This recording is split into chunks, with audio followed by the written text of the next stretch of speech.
Holy Bible, the King James Version. 2 Samuel, chapter 1.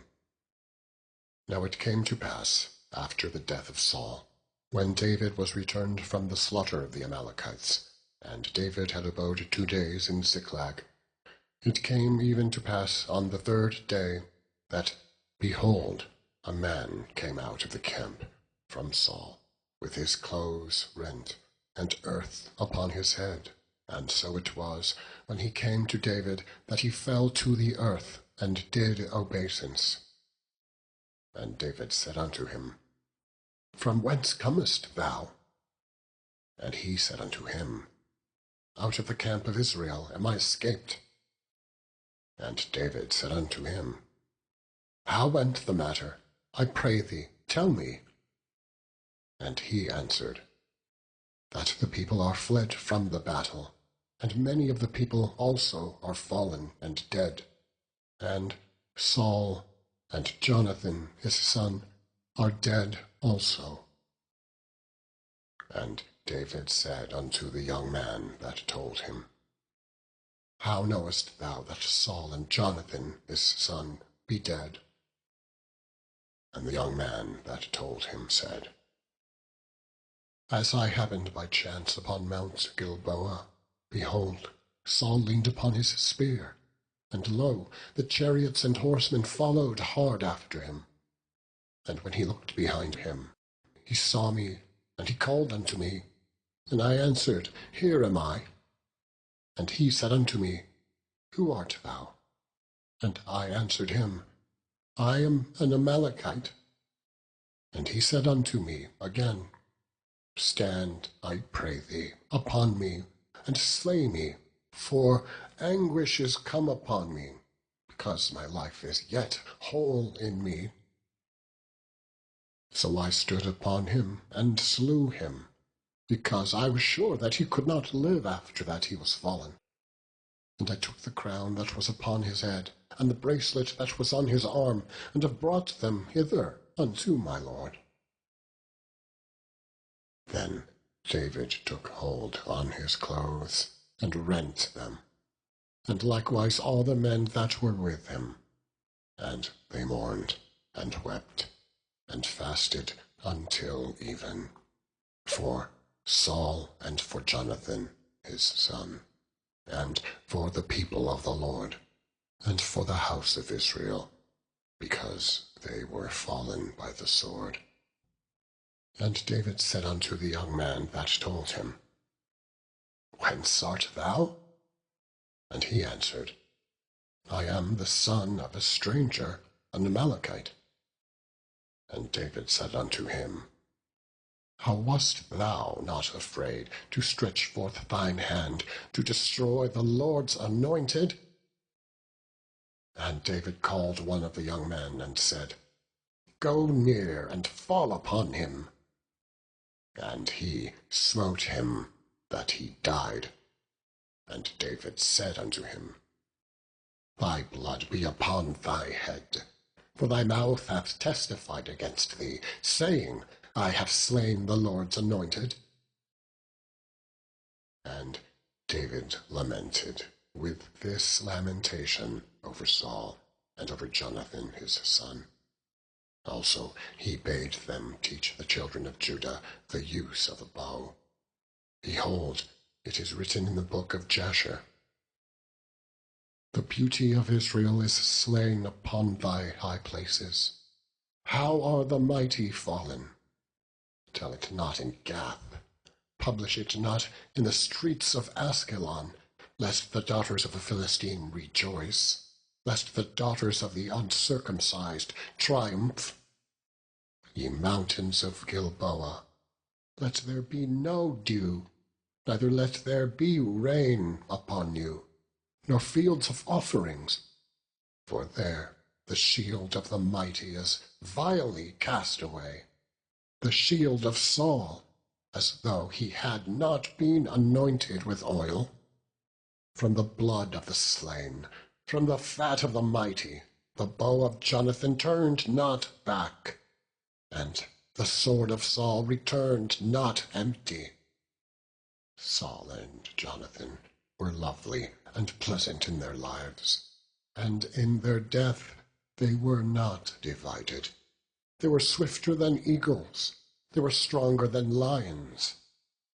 Ye daughters of Israel, weep over Saul, who clothed you in scarlet with other delights, who put on ornaments of gold upon your apparel. How are the mighty fallen in the midst of the battle! O Jonathan, thou wast slain in thine high places.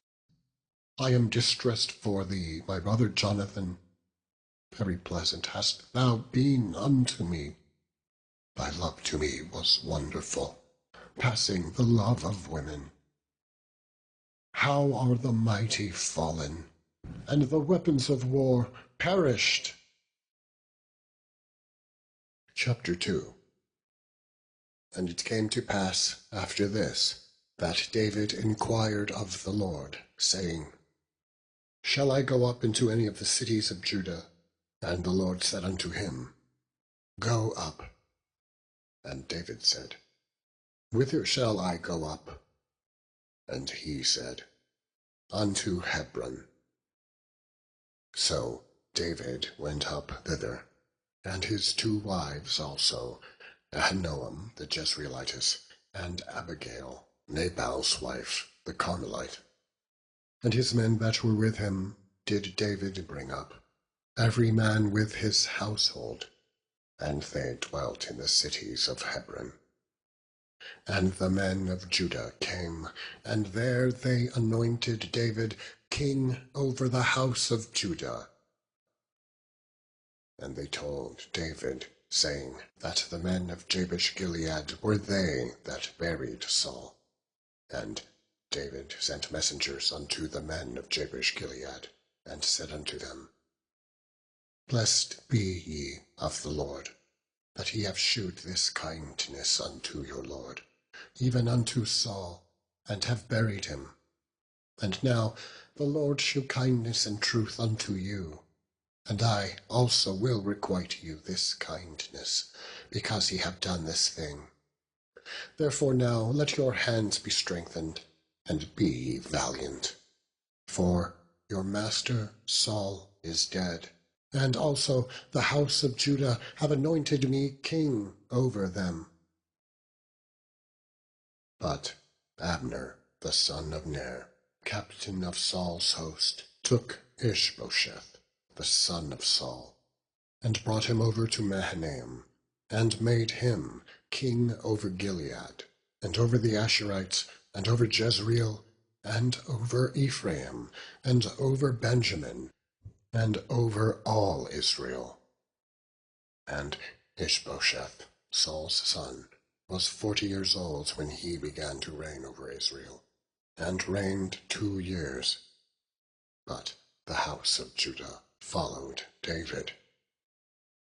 And the time that David was king in Hebron over the house of Judah was 7 years and 6 months.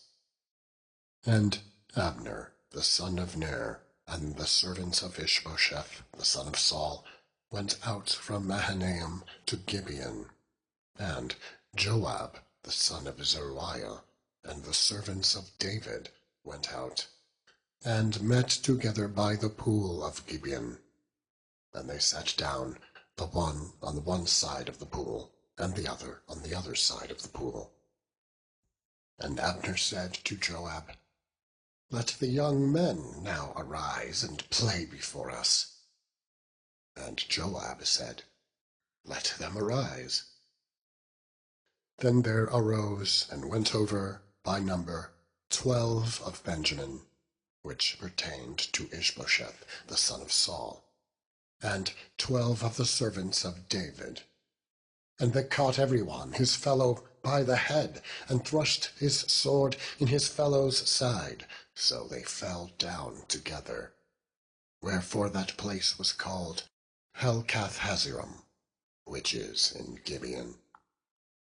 And there was a very sore battle that day, and Abner was beaten, and the men of Israel, before the servants of David. And there were 3 sons of Zeruiah there, Joab, and Abishai, and Asahel. And Asahel was as light of foot as a wild roe. And Asahel pursued after Abner, and in going he turned not to the right hand nor to the left from following Abner. Then Abner looked behind him and said, Art thou Asahel? And he answered, I am. And Abner said to him, Turn thee aside to thy right hand, or to thy left, and lay thee hold on one of the young men, and take thee his armor. But Asahel would not turn aside from following of him. And Abner said again to Asahel, Turn thee aside from following me. Wherefore should I smite thee to the ground? How then should I hold up my face to Joab, thy brother? Howbeit he refused to turn aside. Wherefore Abner with the hinder end of the spear smote him under the 5th rib, that the spear came out behind him, and he fell down there, and died in the same place. And it came to pass, that as many as came to the place where Asahel fell down and died, stood still. Joab also and Abishai pursued after Abner. And the sun went down when they were come to the hill of Ammah, that lieth before Giah, by the way of the wilderness of Gibeon. And the children of Benjamin gathered themselves together after Abner, and became one troop, and stood on the top of an hill. Then Abner called to Joab, and said, Shall the sword devour for ever? Knowest thou not that it will be bitterness in the latter end? For how long shall it be then, ere thou bid the people return from following their brethren? And Joab said, As God liveth, unless thou hadst spoken, surely then in the morning the people had gone up every one from following his brother. So Joab blew a trumpet, and all the people stood still, and pursued after Israel no more, neither fought they any more. And Abner and his men walked all that night through the plain, and passed over Jordan, and went through all Bithron, and they came to Mahanaim. And Joab returned from following Abner. And when he had gathered all the people together, there lacked of David's servants 19 men, and Asahel. But the servants of David had smitten of Benjamin, and of Abner's men, so that 360 men died.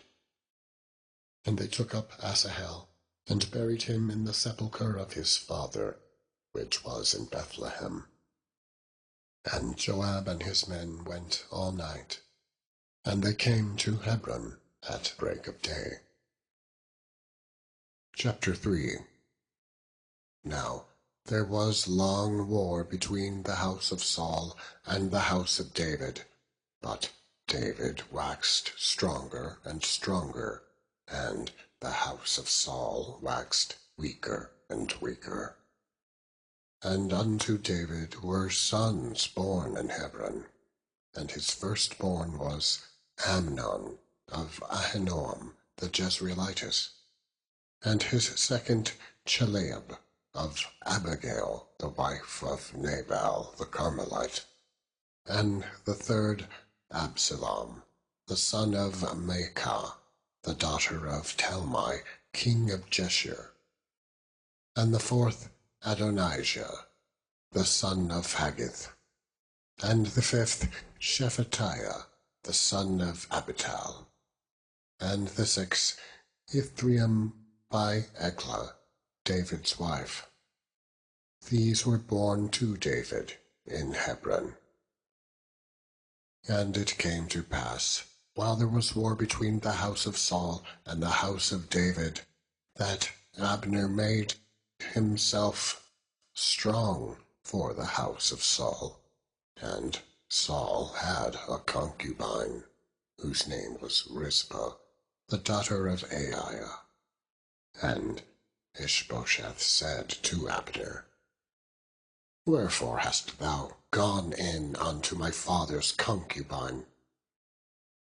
Then was Abner very wroth for the words of Ishbosheth, and said, Am I a dog's head, which against Judah do shew kindness this day unto the house of Saul thy father, to his brethren, and to his friends, and have not delivered thee into the hand of David, that thou chargest me today with a fault concerning this woman? So do God to Abner, and more also, except as the Lord hath sworn to David, even so I do to him, to translate the kingdom from the house of Saul, and to set up the throne of David over Israel and over Judah, from Dan even to Beersheba. And he could not answer Abner a word again, because he feared him. And Abner sent messengers to David on his behalf, saying, Whose is the land? Saying also, Make thy league with me, and behold, my hand shall be with thee, to bring about all Israel unto thee. And he said, Well, I will make a league with thee, but one thing I require of thee, that is, thou shalt not see my face, except thou first bring Michal, Saul's daughter, when thou comest to see my face. And David sent messengers to Ishbosheth, Saul's son, saying, Deliver me my wife Michal, which I espoused to me for 100 foreskins of the Philistines. And Ishbosheth sent, and took her from her husband, even from Phaltiel, the son of Laish. And her husband went with her along, weeping behind her, to Bahurim. Then said Abner unto him, Go, return. And he returned. And Abner had communication with the elders of Israel, saying, Ye sought for David in times past to be king over you. Now then do it, for the Lord hath spoken of David, saying, By the hand of my servant David I will save my people Israel out of the hand of the Philistines, and out of the hand of all their enemies. And Abner also spake in the ears of Benjamin. And Abner went also to speak in the ears of David in Hebron all that seemed good to Israel, and that seemed good to the whole house of Benjamin. So Abner came to David to Hebron, and 20 men with him. And David made Abner and the men that were with him a feast. And Abner said unto David, I will arise and go, and will gather all Israel unto my lord the king, that they may make a league with thee, and that thou mayest reign over all that thine heart desireth. And David sent Abner away, and he went in peace. And behold, the servants of David and Joab came from pursuing a troop, and brought in a great spoil with them. But Abner was not with David in Hebron, for he had sent him away, and he was gone in peace. When Joab and all the host that was with him were come, they told Joab, saying, Abner, the son of Ner, came to the king, and he hath sent him away, and he is gone in peace. Then Joab came to the king and said, What hast thou done? Behold, Abner came unto thee? Why is it that thou hast sent him away? And he is quite gone. Thou knowest, Abner, the son of Ner, that he came to deceive thee, and to know thy going out and thy coming in, and to know all that thou doest.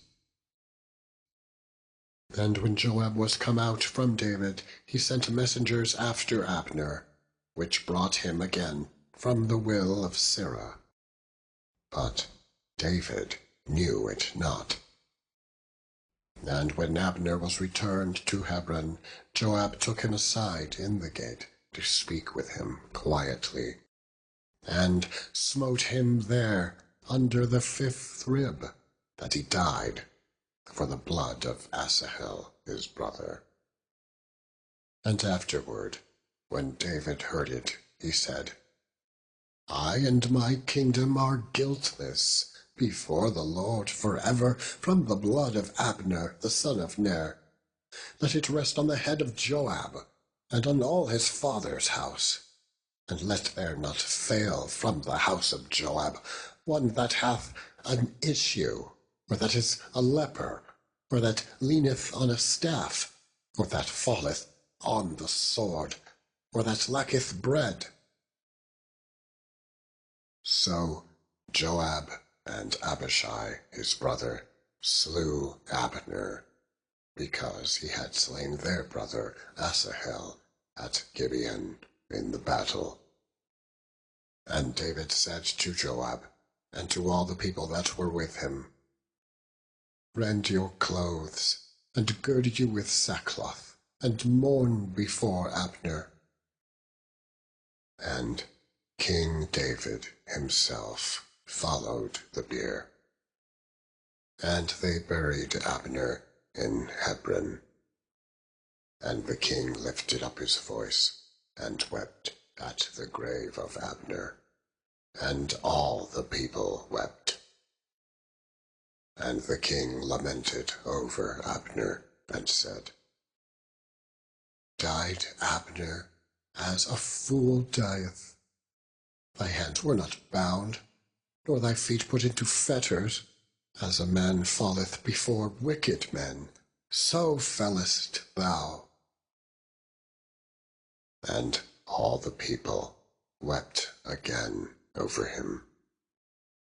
And when all the people came to cause David to eat meat, while it was yet day, David sware, saying, So do God to me, and more also, if I taste bread, or aught else, till the sun be down.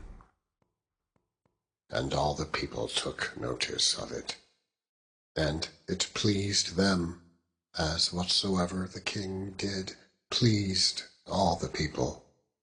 For all the people and all Israel understood that day that it was not of the king to slay Abner the son of Ner.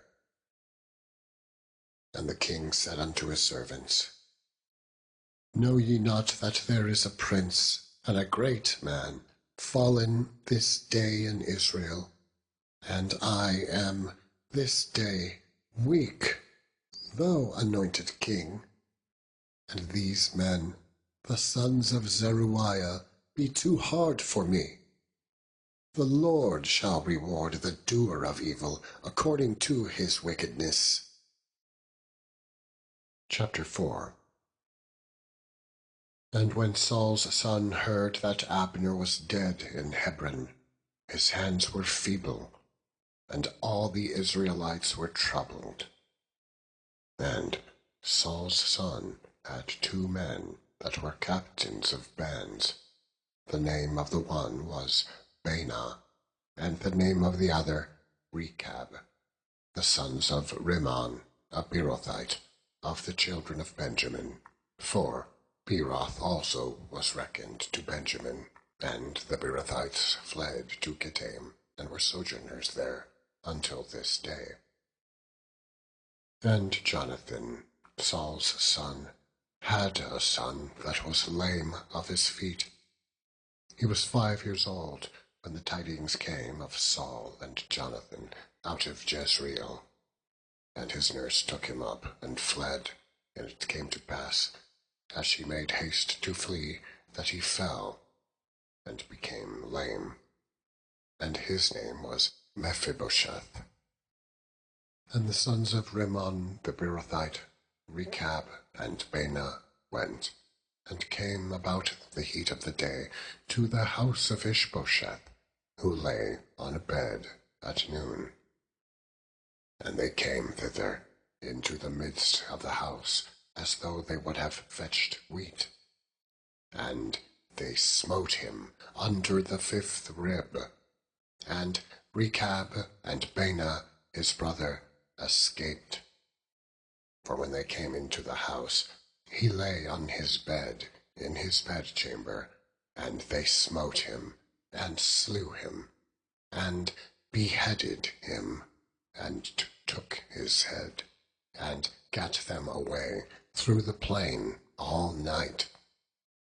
And they brought the head of Ishbosheth unto David to Hebron, and said to the king, Behold, the head of Ishbosheth, the son of Saul, thine enemy, which sought thy life. And the Lord hath avenged my lord, the king, this day of Saul and of his seed.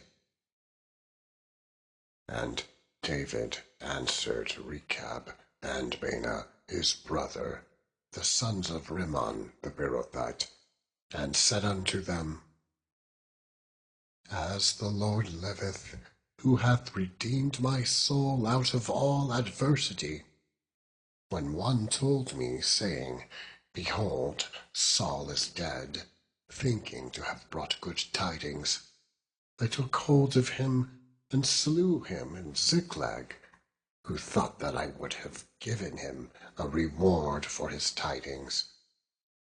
How much more, when wicked men have slain a righteous person in his own house, upon his bed? Shall I not therefore now require his blood of your hand, and take you away from the earth? And David commanded his young men, and they slew them, and cut off their hands and their feet, and hanged them up over the pool in Hebron. But they took the head of Ishbosheth, and buried it in the sepulchre of Abner in Hebron. Chapter 5. Then came all the tribes of Israel to David unto Hebron, and spake, saying, Behold, we are thy bone and thy flesh. Also in time past, when Saul was king over us, thou wast he that leddest out and broughtest in Israel. And the Lord said to thee, Thou shalt feed my people Israel, and thou shalt be a captain over Israel. So all the elders of Israel came to the king to Hebron, and King David made a league with them in Hebron before the Lord, and they anointed David king over Israel. David was 30 years old when he began to reign, and he reigned 40 years.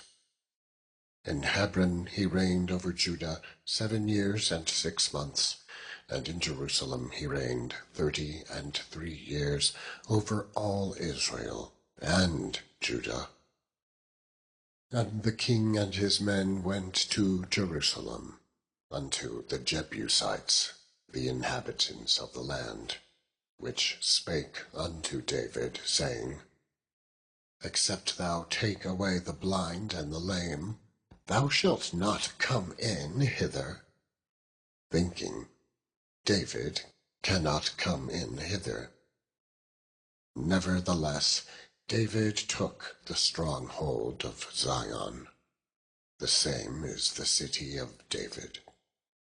And David said on that day, Whosoever getteth up to the gutter, and smiteth the Jebusites, and the lame and the blind, that are hated of David's soul, he shall be chief and captain.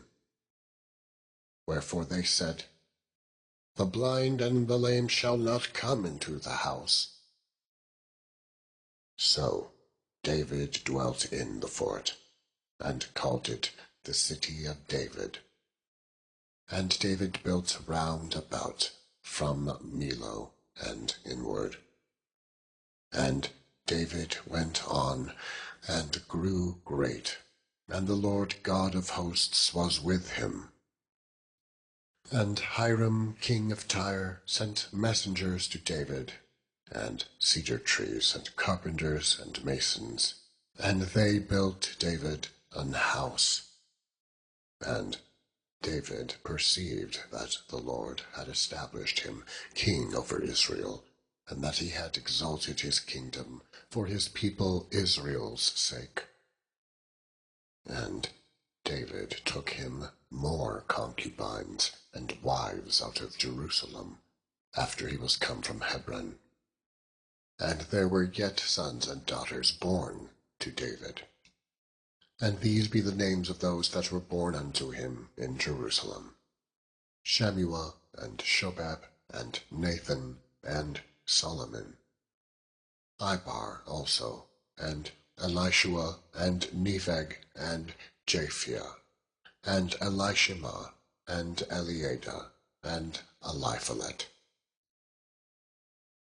But when the Philistines heard that they had anointed David king over Israel, all the Philistines came up to seek David. And David heard of it, and went down to the hold. The Philistines also came up, and spread themselves in the valley of Rephaim. And David inquired of the Lord, saying, Shall I go up to the Philistines? Wilt thou deliver them into mine hand? And the Lord said unto David, Go up. I will doubtless deliver the Philistines into thine hand. And David came to Baal-perazim, and David smote them there, and said, The Lord hath broken forth upon mine enemies before me, as the breach of waters. Therefore he called the name of that place Baal-perazim. And there they left their images, and David and his men burned them. And the Philistines came up yet again, and spread themselves in the valley of Rephaim. And when David inquired of the Lord, he said, Thou shalt not go up, but fetch a compass behind them, and come upon them over against the mulberry trees, and let it be, when thou hearest the sound of a going in the tops of the mulberry trees, that then thou shalt bestir thyself, for then shall the Lord go out before thee, to smite the host of the Philistines. And David did so, as the Lord had commanded him, and smote the Philistines from Geba until thou come to Gezer. Chapter 6. Again David gathered together all the chosen men of Israel, 30,000. And David arose, and went with all the people that were with him, from Bali of Judah, to bring up from thence the ark of God, whose name is called by the name of the Lord of hosts, that dwelleth between the cherubims. And they set the ark of God upon a new cart, and brought it out of the house of Abinadab, that was in Gibeah. And Uzzah and Ahio, the sons of Abinadab, drave the new cart. And they brought it out of the house of Abinadab, which was at Gibeah, accompanying the ark of God. And Ahio went before the ark. And David and all the house of Israel played before the Lord on all manner of instruments made of fir wood, even on harps, and on psalteries, and on timbrels, and on cornets, and on cymbals. And when they came to Nachon's threshing floor, Uzzah put forth his hand to the ark of God, and took hold of it, for the oxen shook it. And the anger of the Lord was kindled against Uzzah, and God smote him there for his error, and there he died by the ark of God. And David was displeased, because the Lord had made a breach upon Uzzah. And he called the name of the place Perez Uzzah to this day. And David was afraid of the Lord that day, and said, How shall the ark of the Lord come to me? So David would not remove the ark of the Lord unto him into the city of David, but David carried it aside into the house of Obed-Edom the Gittite. And the ark of the Lord continued in the house of Obed-Edom the Gittite 3 months. And the Lord blessed Obed-Edom and all his household.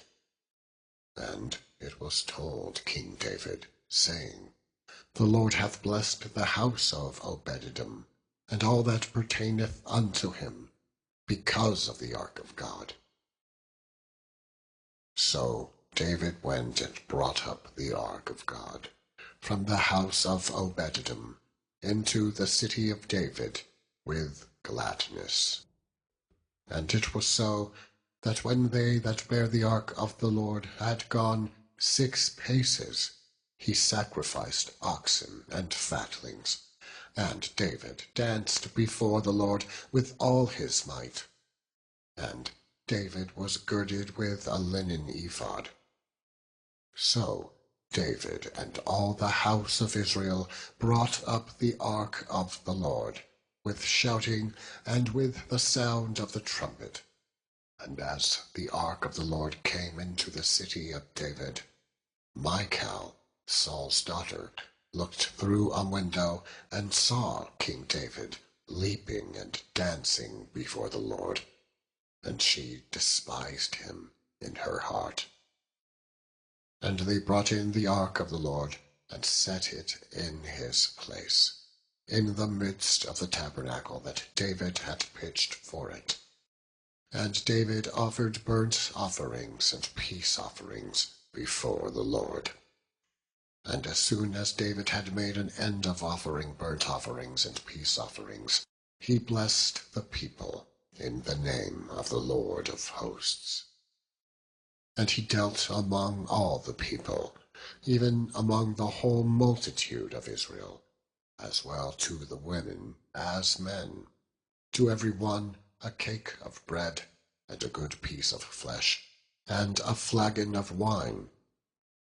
So all the people departed, every one to his house.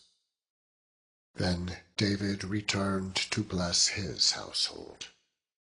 And Michal, the daughter of Saul, came out to meet David, and said, How glorious was the king of Israel today, who uncovered himself today in the eyes of the handmaids of his servants, as one of the vain fellows shamelessly uncover himself. And David said unto Michal, It was before the Lord which chose me before thy father, and before all his house, to appoint me ruler over the people of the Lord, over Israel. Therefore will I play before the Lord, and I will yet be more vile than thus, and will be base in mine own sight, and of the maidservant which thou hast spoken of them shall I be had in honor. Therefore Michal, the daughter of Saul, had no child unto the day of her death. Chapter 7.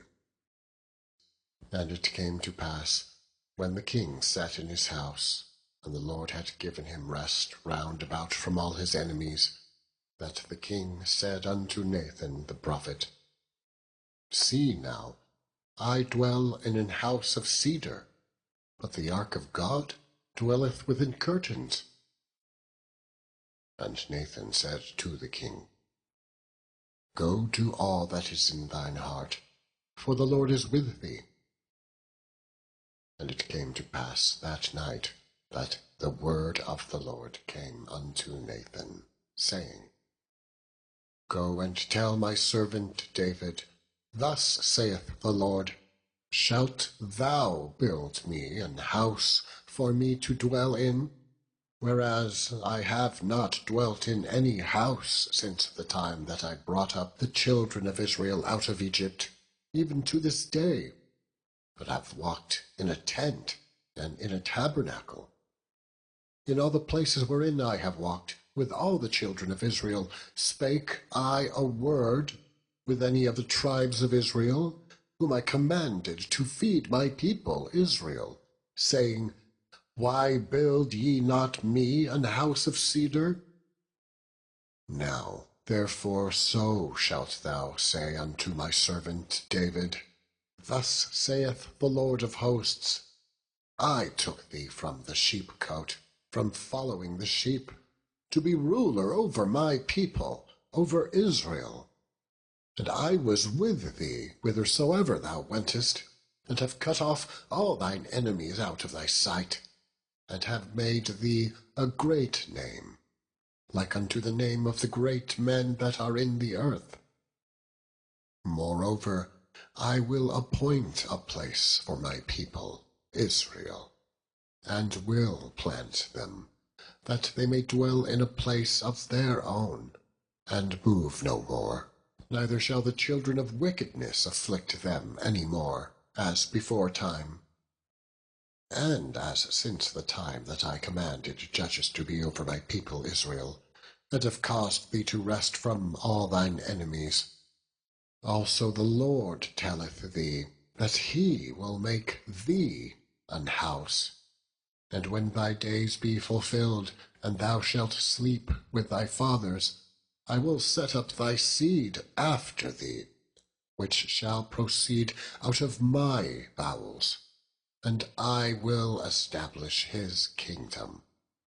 He shall build an house for my name, and I will establish the throne of his kingdom forever. And I will be his father, and he shall be my son. If he commit iniquity, I will chasten him with the rod of men, and with the stripes of the children of men. But my mercy shall not depart away from him, as I took it from Saul, whom I put away before thee. And thine house and thy kingdom shall be established forever before thee. Thy throne shall be established forever. According to all these words, and according to all this vision, so did Nathan speak unto David. Then went King David in, and sat before the Lord. And he said, Who am I, O Lord God? And what is my house, that thou hast brought me hitherto? And this was yet a small thing in thy sight, O Lord God. But thou hast spoken also of thy servant's house for a great while to come. And this is the manner of man, O Lord God? And what can David say more unto thee? For thou, Lord God, knowest thy servant. For thy word's sake, and according to thine own heart, hast thou done all these great things, to make thy servant know them. Wherefore thou art great, O Lord God, for there is none like thee, neither is there any God beside thee, according to all that we have heard with our ears. And what one nation in the earth is like thy people, even like Israel, whom God went to redeem for a people to himself, and to make him a name, and to do for you great things and terrible, for thy land, before thy people, which thou redeemedst to thee from Egypt, from the nations and their gods. For thou hast confirmed to thyself thy people Israel, to be a people unto thee for ever. And thou, Lord, art become their God. And now, O Lord God, the words that thou hast spoken concerning thy servant, and concerning his house, establish it for ever, and do as thou hast said, and let thy name be magnified for ever, saying, The Lord of hosts is the God over Israel. And let the house of thy servant David be established before thee. For thou, O Lord of hosts, God of Israel, hast revealed to thy servant, saying, I will build thee an house.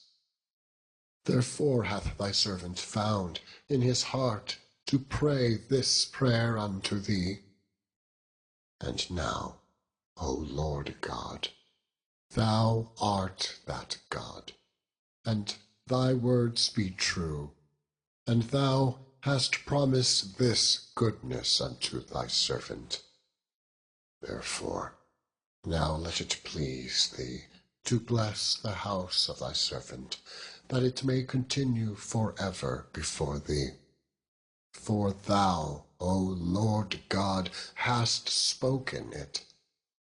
And with thy blessing let the house of thy servant be blessed for ever. Chapter 8. And after this it came to pass that David smote the Philistines and subdued them. And David took Meth-Gamma out of the hand of the Philistines. And he smote Moab, and measured them with a line, casting them down to the ground. Even with 2 lines measured, he put to death, and with 1 full line to keep alive.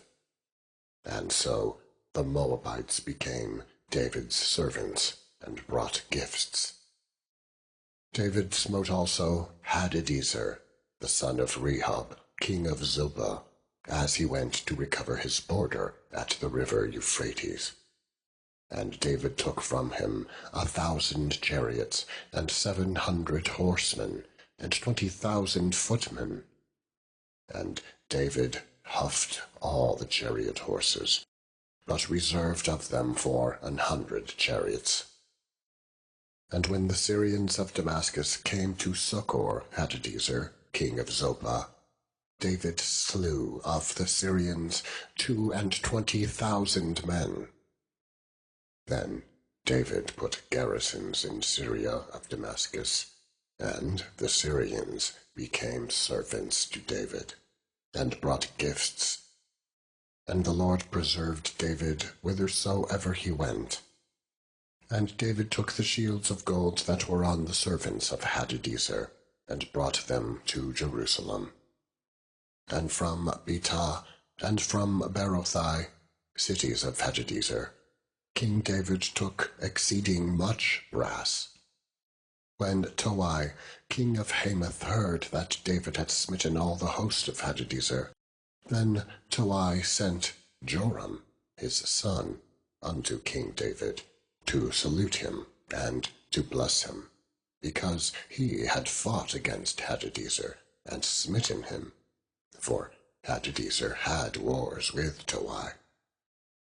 And Joram brought with him vessels of silver, and vessels of gold, and vessels of brass, which also King David did dedicate unto the Lord, with the silver and gold that he had dedicated of all nations which he subdued, of Syria, and of Moab, and of the children of Ammon, and of the Philistines, and of Amalek, and of the spoil of Hadadezer, son of Rehob, king of Zobah.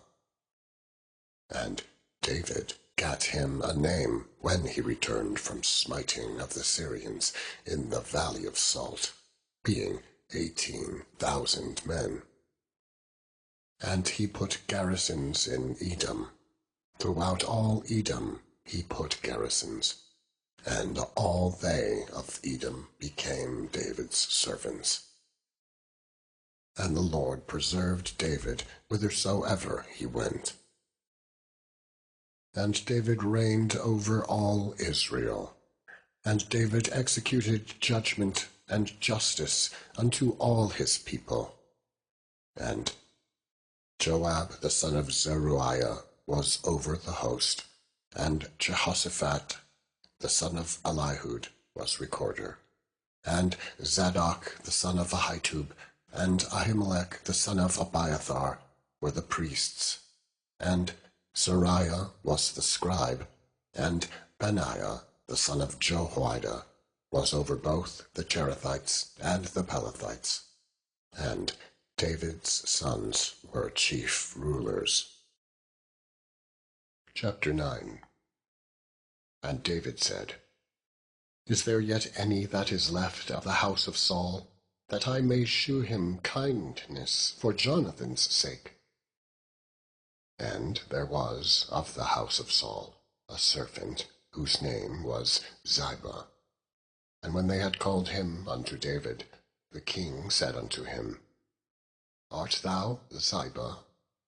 And he said, Thy servant is he. And the king said, Is there not yet any of the house of Saul, that I may shew the kindness of God unto him? And Ziba said unto the king, Jonathan hath yet a son, which is lame on his feet. And the king said unto him, Where is he?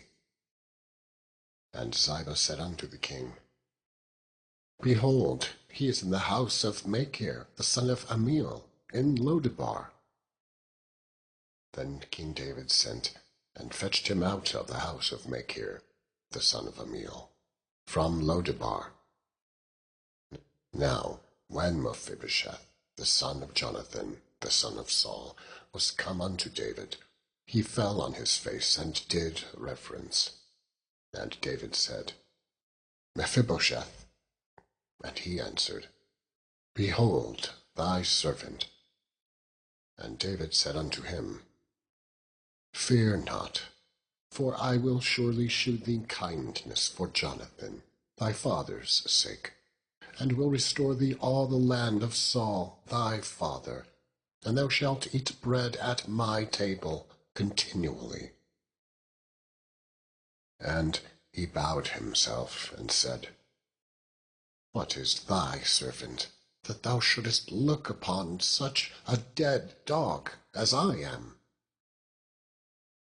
Then the king called to Ziba, Saul's servant, and said unto him, I have given unto thy master's son all that pertained to Saul, and to all his house. Thou, therefore, and thy sons, and thy servants shall till the land for him, and thou shalt bring in the fruits, that thy master's son may have food to eat. But Mephibosheth, thy master's son, shall eat bread alway at my table. Now Ziba had 15 sons and 20 servants.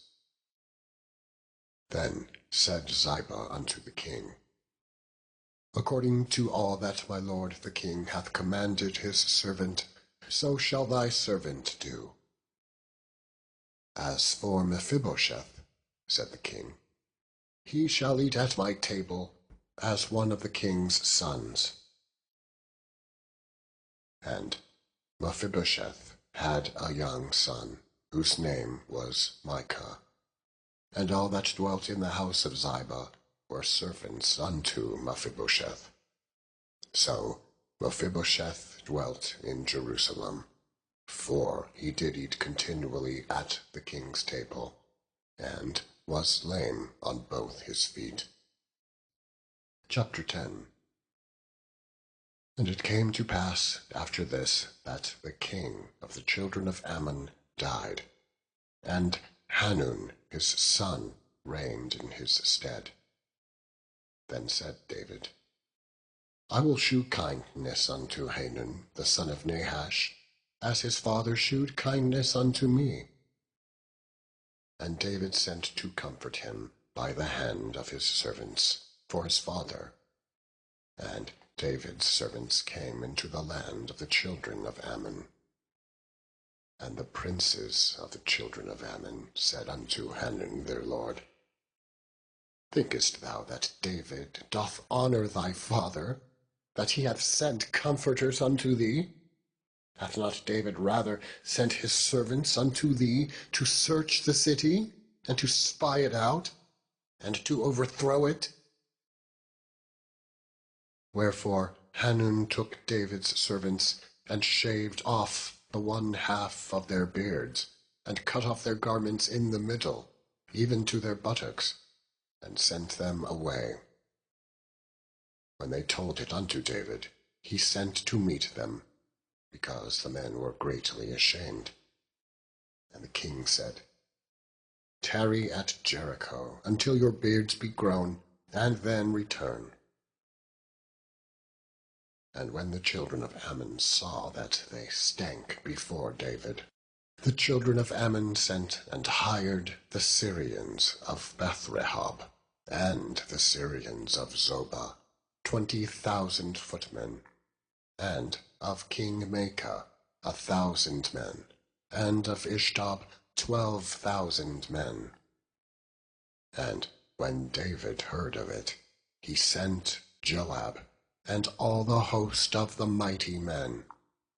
And the children of Ammon came out, and put the battle in array at the entering in of the gate. And the Syrians of Zobah, and of Rehob, and Ishtob, and Maacah were by themselves in the field.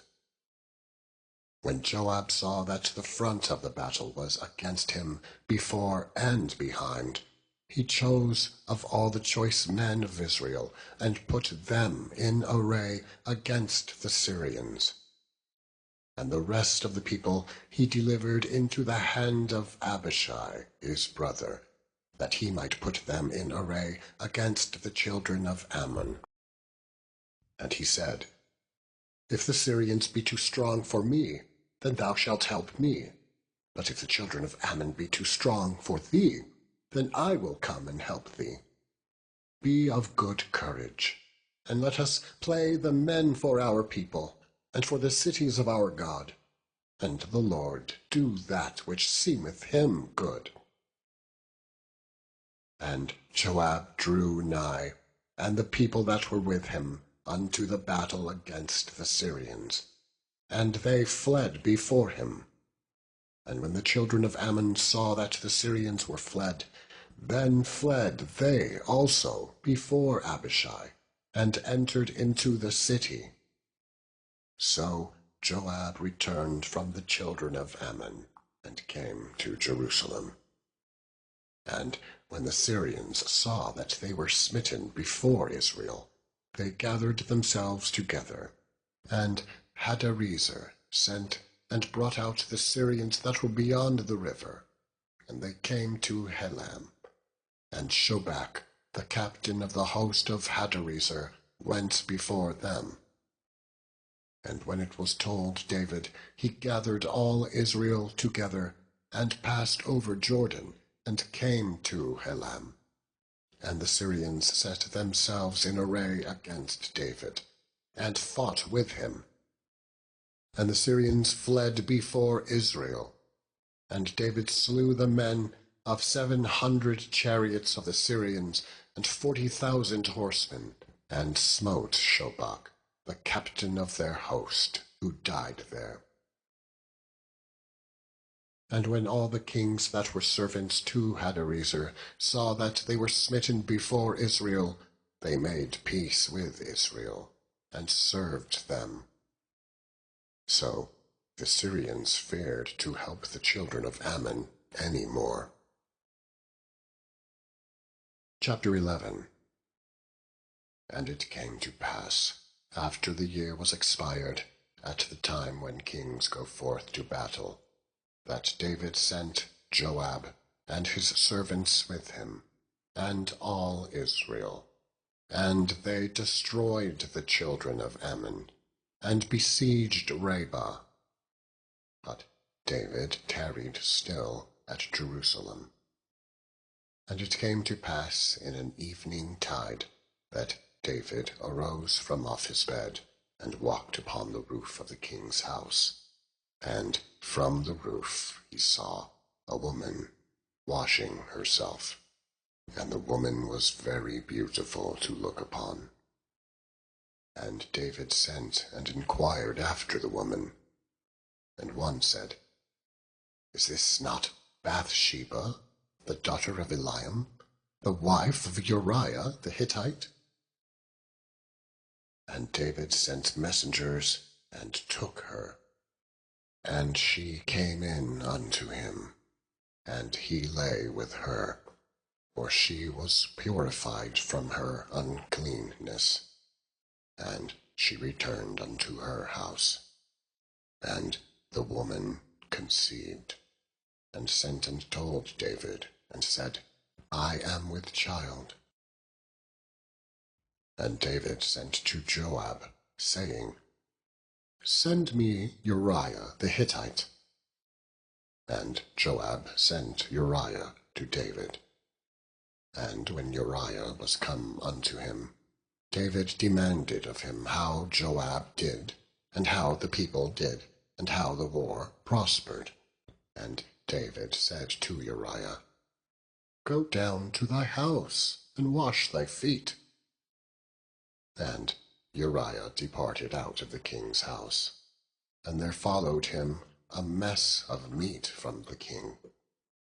But Uriah slept at the door of the king's house with all the servants of his lord, and went not down to his house. And when they had told David, saying, Uriah went not down unto his house, David said unto Uriah, Camest thou not from thy journey? Why then didst thou not go down unto thine house? And Uriah said unto David, The ark, and Israel, and Judah abide in tents, and my lord Joab, and the servants of my lord, are encamped in the open fields. Shall I then go into mine house, to eat and drink, and to lie with my wife?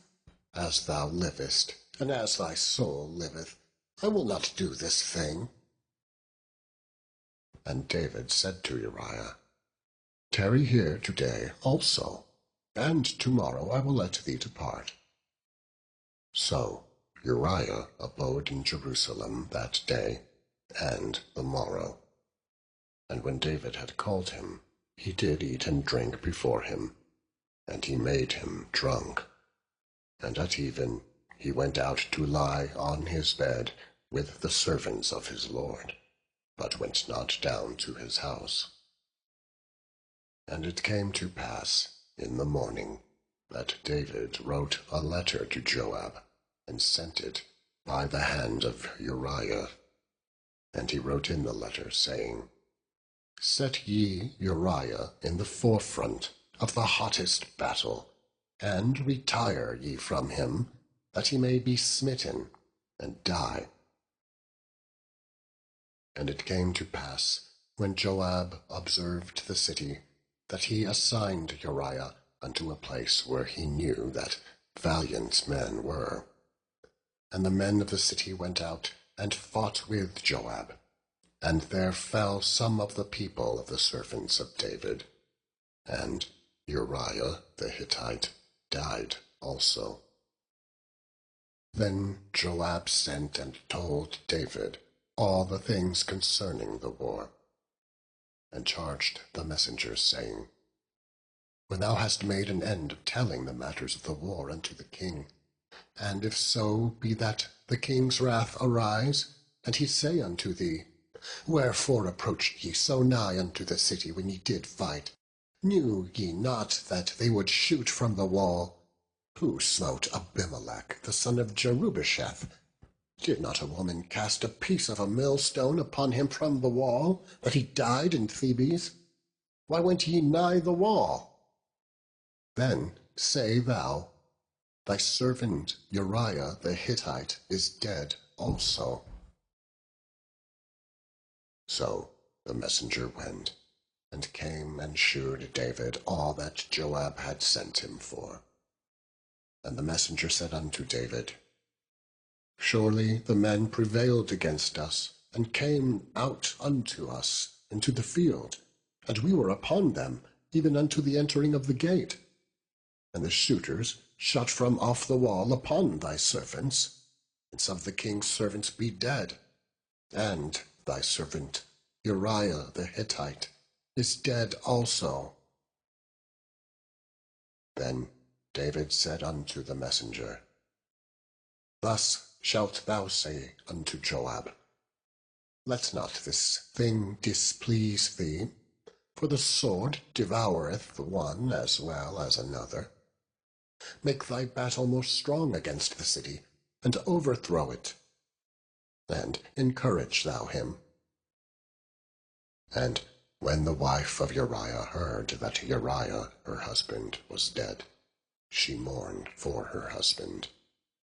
And when the morning was past, David sent and fetched her to his house, and she became his wife, and bare him a son.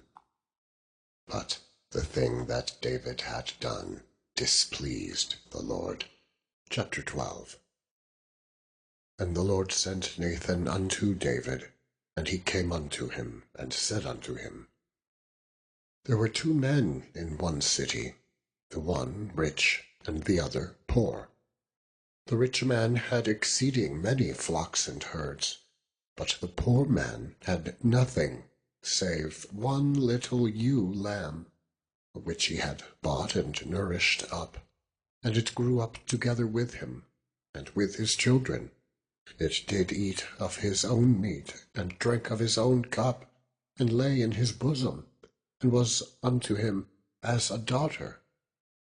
And there came a traveller unto the rich man, and he spared to take of his own flock, and of his own herd, to dress for the wayfaring man that was come unto him, but took the poor man's lamb, and dressed it for the man that was come to him. And David's anger was greatly kindled against the man. And he said to Nathan, As the Lord liveth, the man that hath done this thing shall surely die, and he shall restore the lamb 4-fold, because he did this thing, and because he had no pity. And Nathan said to David, Thou art the man. Thus saith the Lord God of Israel, I anointed thee king over Israel, and I delivered thee out of the hand of Saul, and I gave thee thy master's house, and thy master's wives unto thy bosom, and gave thee the house of Israel and of Judah. And if that had been too little, I would moreover have given unto thee such and such things. Wherefore hast thou despised the commandment of the Lord, to do evil in his sight? Thou hast killed Uriah the Hittite with the sword, and hast taken his wife to be thy wife, and hast slain him with the sword of the children of Ammon. Now therefore the sword shall never depart from thine house, because thou hast despised me, and hast taken the wife of Uriah the Hittite to be thy wife. Thus saith the Lord, Behold, I will raise up evil against thee out of thine own house, and I will take thy wives before thine eyes, and give them unto thy neighbour, and he shall lie with thy wives in the sight of this sun. For thou didst it secretly, but I will do this thing before all Israel, and before the sun. And David said unto Nathan, I have sinned against the Lord. And Nathan said unto David, The Lord also hath put away thy sin. Thou shalt not die. Howbeit, because by this deed thou hast given great occasion to the enemies of the Lord to blaspheme, the child also that is born unto thee shall surely die. And Nathan departed unto his house. And the Lord struck the child that Uriah's wife bare unto David, and it was very sick. David therefore besought God for the child. And David fasted, and went in, and lay all night upon the earth. And the elders of his house arose, and went to him, to raise him up from the earth. But he would not, neither did he eat bread with them. And it came to pass on the 7th day that the child died. And the servants of David feared to tell him that the child was dead, for they said, Behold, while the child was yet alive, we spake unto him, and he would not hearken unto our voice. How will he then vex himself if we tell him that the child is dead? When David saw that his servants whispered, David perceived that the child was dead. Therefore David said unto his servants, Is the child dead? And they said, He is dead. Then David arose from the earth, and washed, and anointed himself, and changed his apparel, and came into the house of the Lord, and worshipped. Then he came to his own house, and when he required, they set bread before him, and he did eat. Then said his servants unto him, What thing is this that thou hast done? Thou didst fast and weep for the child while it was alive, but when the child was dead, thou didst rise and eat bread.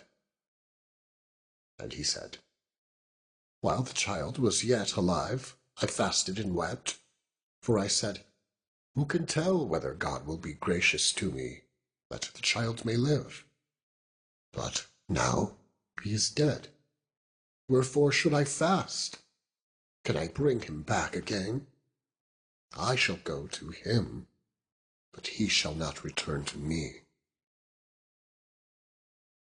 And David comforted Bathsheba, his wife, and went in unto her, and lay with her, and she bare a son, and he called his name Solomon. And the Lord loved him. And he sent by the hand of Nathan the prophet, and he called his name Jedidiah, because of the Lord. And Joab fought against Rabbah of the children of Ammon, and took the royal city. And Joab sent messengers to David, and said, I have fought against Rabbah, and have taken the city of waters. Now therefore gather the rest of the people together, and encamp against the city, and take it, lest I take the city, and it be called after my name. And David gathered all the people together, and went to Rabbah, and fought against it, and took it. And he took their king's crown from off his head, the weight whereof was a talent of gold, with the precious stones, and it was set on David's head. And he brought forth the spoil of the city in great abundance. And he brought forth the people that were therein, and put them under saws, and under harrows of iron, and under axes of iron, and made them pass through the brick kiln. And thus did he unto all the cities of the children of Ammon. So David and all the people returned unto Jerusalem. Chapter 13. And it came to pass after this, that Absalom the son of David had a fair sister, whose name was Tamar. And Amnon the son of David loved her.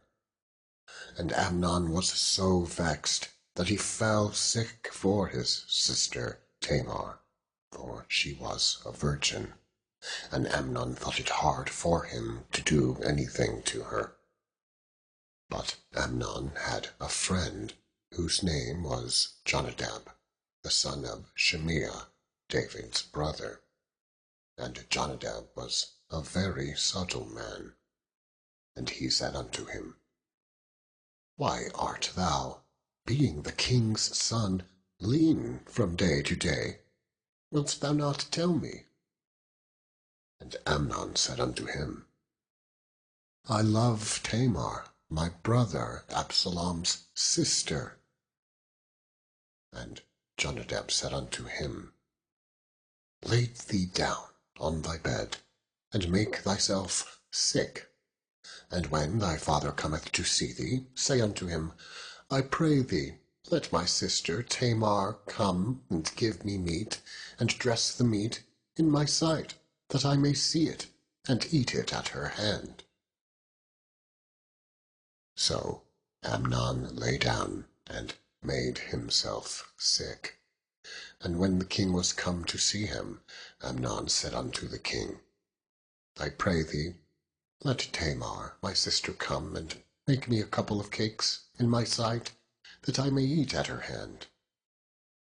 Then David sent home to Tamar, saying, Go now to thy brother Amnon's house, and dress him meat. So Tamar went to her brother Amnon's house, and he was laid down. And she took flour, and kneaded it, and made cakes in his sight, and did bake the cakes. And she took a pan, and poured them out before him, but he refused to eat. And Amnon said, Have out all men from me.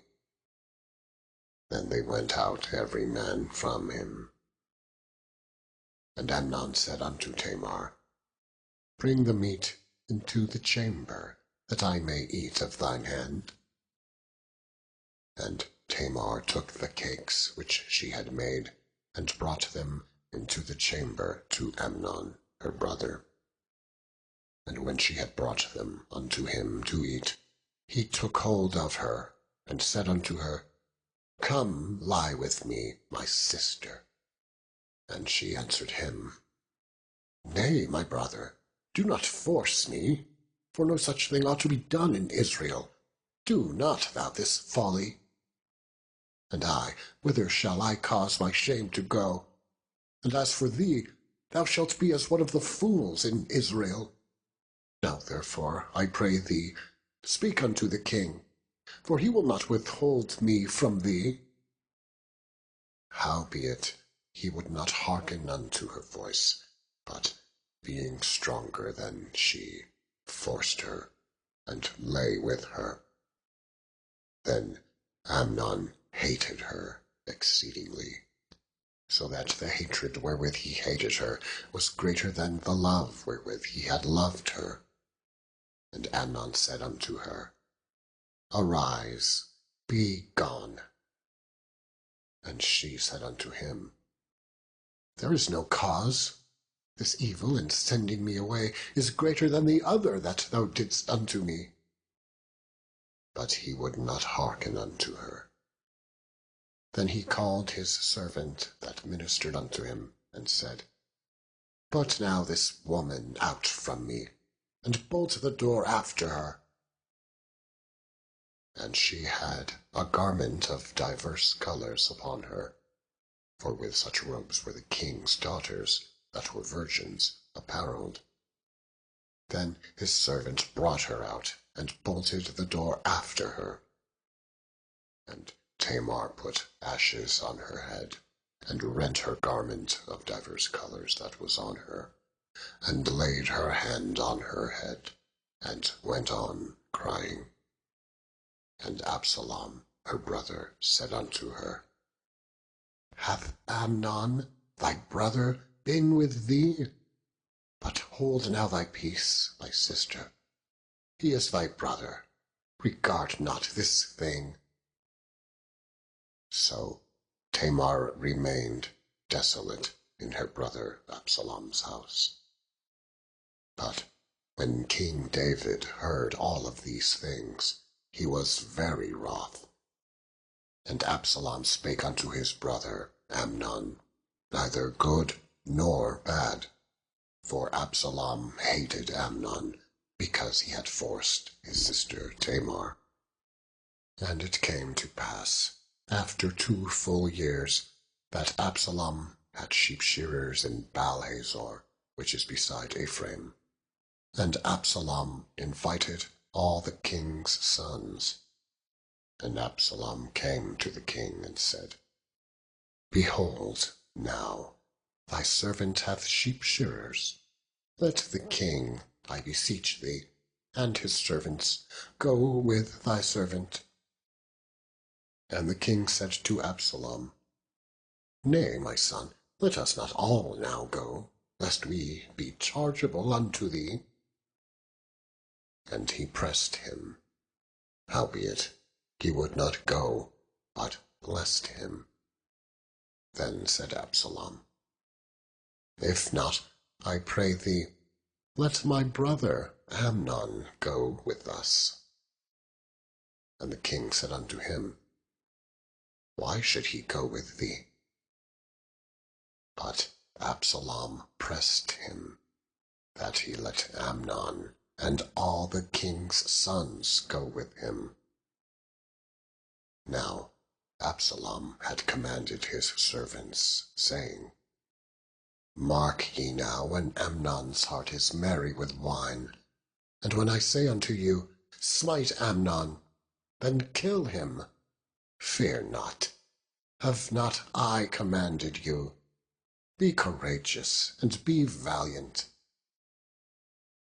And the servants of Absalom did unto Amnon as Absalom had commanded. Then all the king's sons arose, and every man gat him up upon his mule, and fled. And it came to pass, while they were in the way, that tidings came to David, saying, Absalom hath slain all the king's sons, and there is not one of them left. Then the king arose, and tare his garments, and lay on the earth, and all his servants stood by with their clothes rent. And Jonadab, the son of Shimeah, David's brother, answered and said, Let not my lord suppose that they have slain all the young men, the king's sons. For Amnon only is dead. For by the appointment of Absalom, this hath been determined from the day that he forced his sister Tamar. Now therefore let not my lord the king take the thing to his heart, to think that all the king's sons are dead, for Amnon only is dead.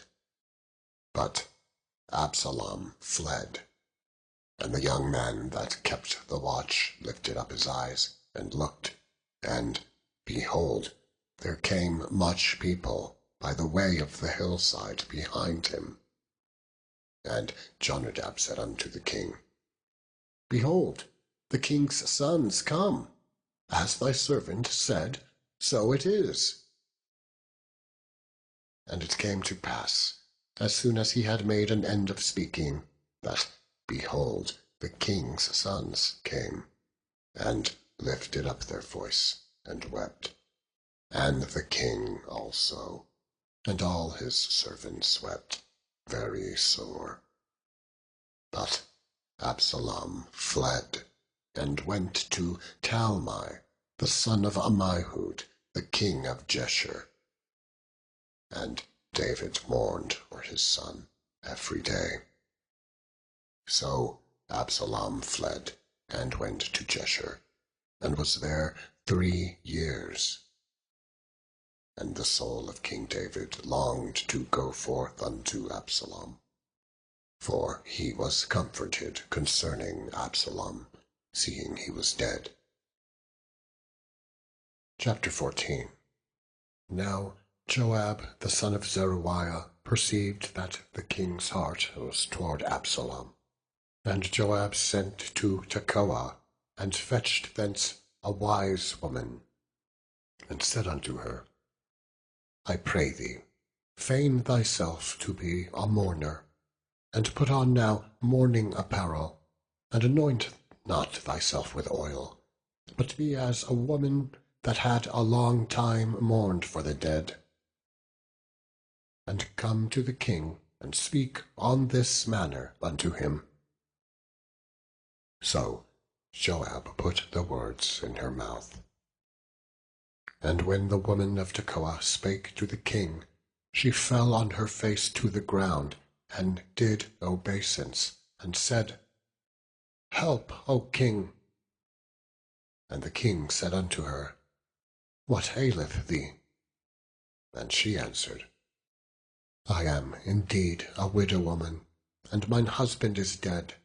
And thy handmaid had 2 sons, and they strove together in the field, and there was none to part them. But the one smote the other, and slew him.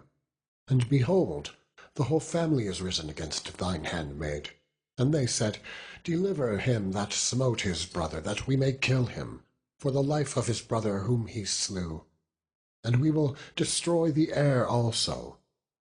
And so they shall quench my coal, which is left, and shall not leave to my husband neither name, nor remainder upon the earth. And the king said unto the woman, Go to thine house, and I will give charge concerning thee.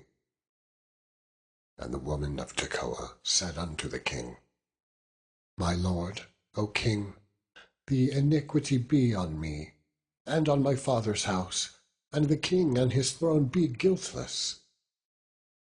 And the king said, Whosoever saith aught unto thee, bring him to me, and he shall not touch thee any more. Then said she, I pray thee, let the king remember the Lord thy God, that thou wouldest not suffer the revengers of blood to destroy any more, lest they destroy my son. And he said, As the Lord liveth, there shall not one hair of thy son fall to the earth. Then the woman said, Let thine handmaid, I pray thee, let the king remember the Lord thy God, that thou wouldest not suffer the revengers of blood to destroy any more, lest they destroy my son. And he said, As the Lord liveth, there shall not one hair of thy son fall to the earth.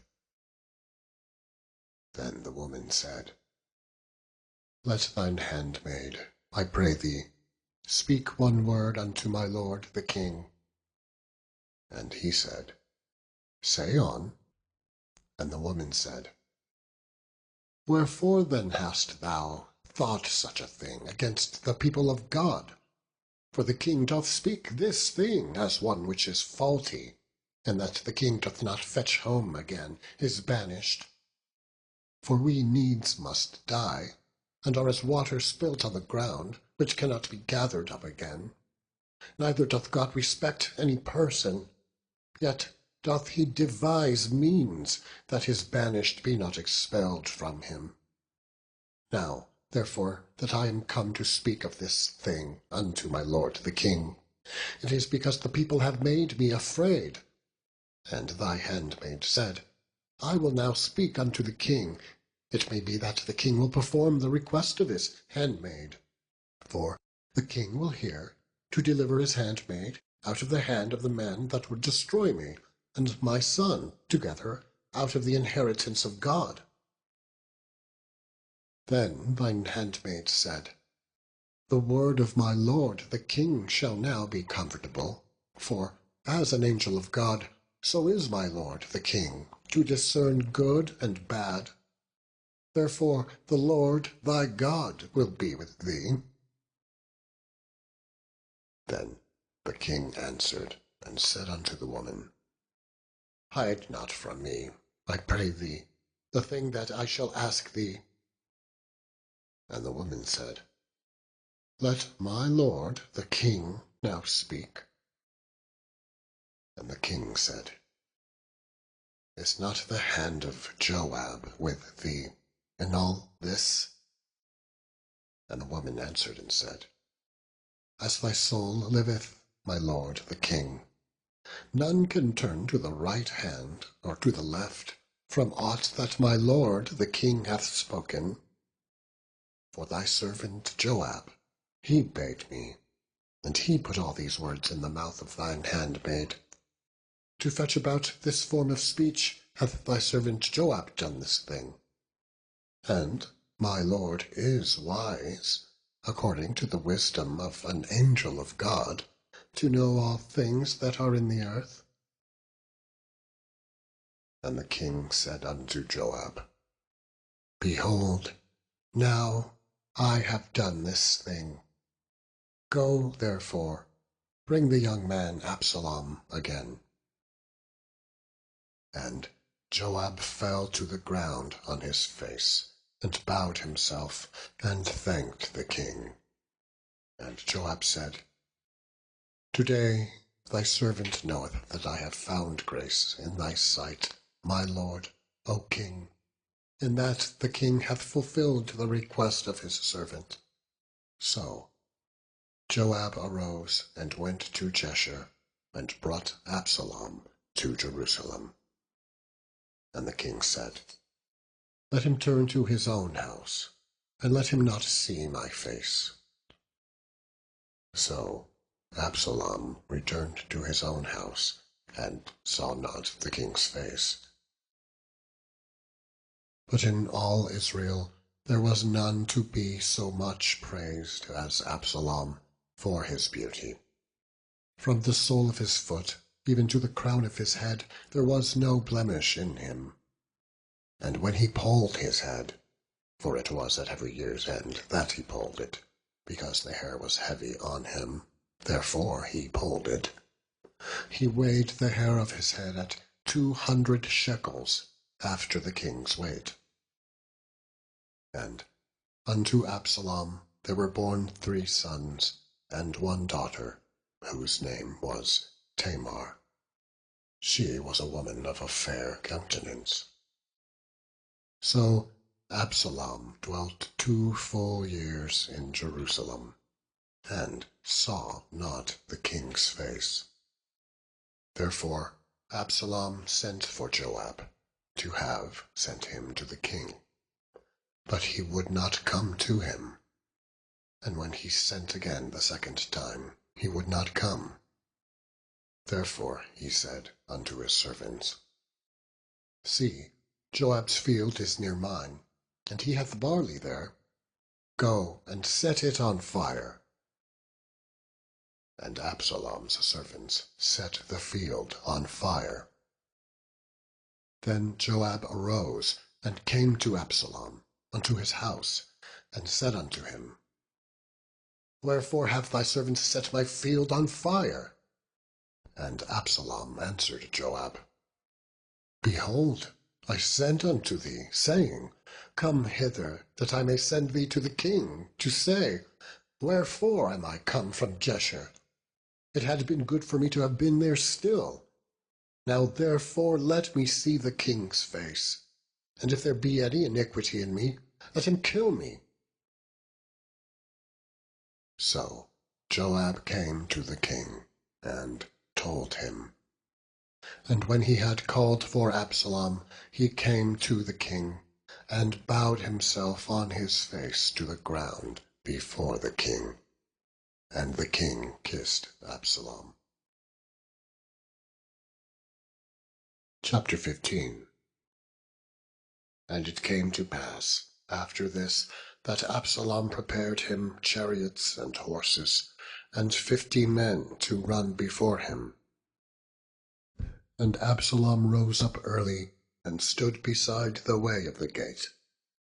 And it was so, that when any man that had a controversy came to the king for judgment, then Absalom called unto him, and said, Of what city art thou? And he said, Thy servant is of one of the tribes of Israel.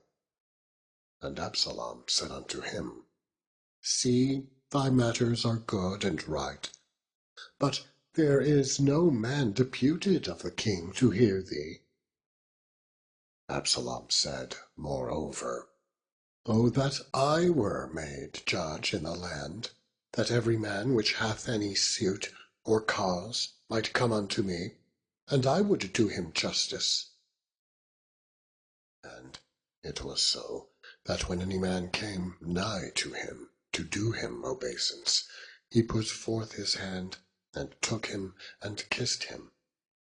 And on this manner did Absalom to all Israel that came to the king for judgment. So Absalom stole the hearts of the men of Israel. And it came to pass after 40 years, that Absalom said unto the king, I pray thee, let me go and pay my vow, which I have vowed unto the Lord in Hebron. For thy servant vowed a vow while I abode in Jeshurun in Syria, saying, If the Lord shall bring me again indeed to Jerusalem, then will I serve the Lord. And the king said unto him, Go in peace. So he arose, and went to Hebron. But Absalom sent spies throughout all the tribes of Israel, saying, As soon as ye hear the sound of the trumpet, then ye shall say, Absalom reigneth in Hebron. And with Absalom went 200 men out of Jerusalem that were called, and they went in their simplicity, and they knew not anything. And Absalom sent for Ahithophel the Gilonite, David's counselor, from his city, even from Gilo, where he offered sacrifices. And the conspiracy was strong, for the people increased continually with Absalom. And there came a messenger to David, saying, The hearts of the men of Israel are after Absalom. And David said unto all his servants that were with him at Jerusalem, Arise, and let us flee, for we shall not else escape from Absalom. Make speed to depart, lest he overtake us suddenly, and bring evil upon us, and smite the city with the edge of the sword. And the king's servants said unto the king, Behold, thy servants are ready to do whatsoever my lord the king shall appoint. And the king went forth, and all his household after him. And the king left 10 women, which were concubines, to keep the house. And the king went forth, and all the people after him, and tarried in a place that was far off. And all his servants passed on beside him, and all the Cherethites, and all the Pelethites, and all the Gittites, 600 men which came after him from Gath, passed on before the king. Then said the king to Ittai the Gittite, Wherefore goest thou with us? Return to thy place, and abide with the king. For thou art a stranger, and also an exile, whereas thou camest but yesterday. Should I this day make thee go up and down with us? Seeing I go whither I may, return thou, and take back thy brethren. Mercy and truth be with thee. And Ittai answered the king, As the Lord liveth, and as my lord the king liveth, surely in what place my lord the king shall be, whether in death or life, even there also will thy servant be. And David said to Ittai, Go, and pass over. And Ittai the Gittite passed over, and all his men, and all the little ones that were with him. And all the country wept with a loud voice. And all the people passed over. The king also passed over the brook Kidron, and all the people passed over toward the way of the wilderness. And lo, Zadok also, and all the Levites were with him, bearing the ark of the covenant of God. And they set down the ark of God, and Abiathar went up until all the people had done passing out of the city. And the king said unto Zadok, Carry back the ark of God into the city. If I shall find favor in the eyes of the Lord, he will bring me again, and shew me both it and his habitation. But if he thus say, I have no delight in thee, behold, here am I, let him do to me as seemeth good unto him. The king said also unto Zadok the priest, Art not thou a seer? Return into the city in peace, and your 2 sons with you, Ahimaaz thy son, and Jonathan, the son of Abiathar. See, I will tarry in the plain of the wilderness, until there come word from you to certify me. Zadok therefore and Abiathar carried the ark of God again to Jerusalem, and they tarried there. And David went up by the ascent of Mount Olivet, and wept as he went up, and had his head covered, and he went barefoot, and all the people that was with him covered every man his head. And they went up, weeping as they went up. And one told David, saying, Ahithophel is among the conspirators with Absalom.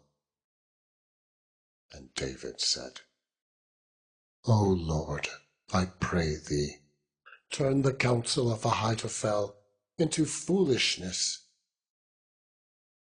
And it came to pass that when David was come to the top of the mount where he worshipped God, behold, Hushai the Archite came to meet him with his clothes rent, and earth upon his head. Unto whom David said, If thou passest on with me, then thou shalt be a burden unto me. But if thou return to the city, and say unto Absalom, I will be thy servant, O king, as I have been thy father's servant hitherto, so will I now also be thy servant.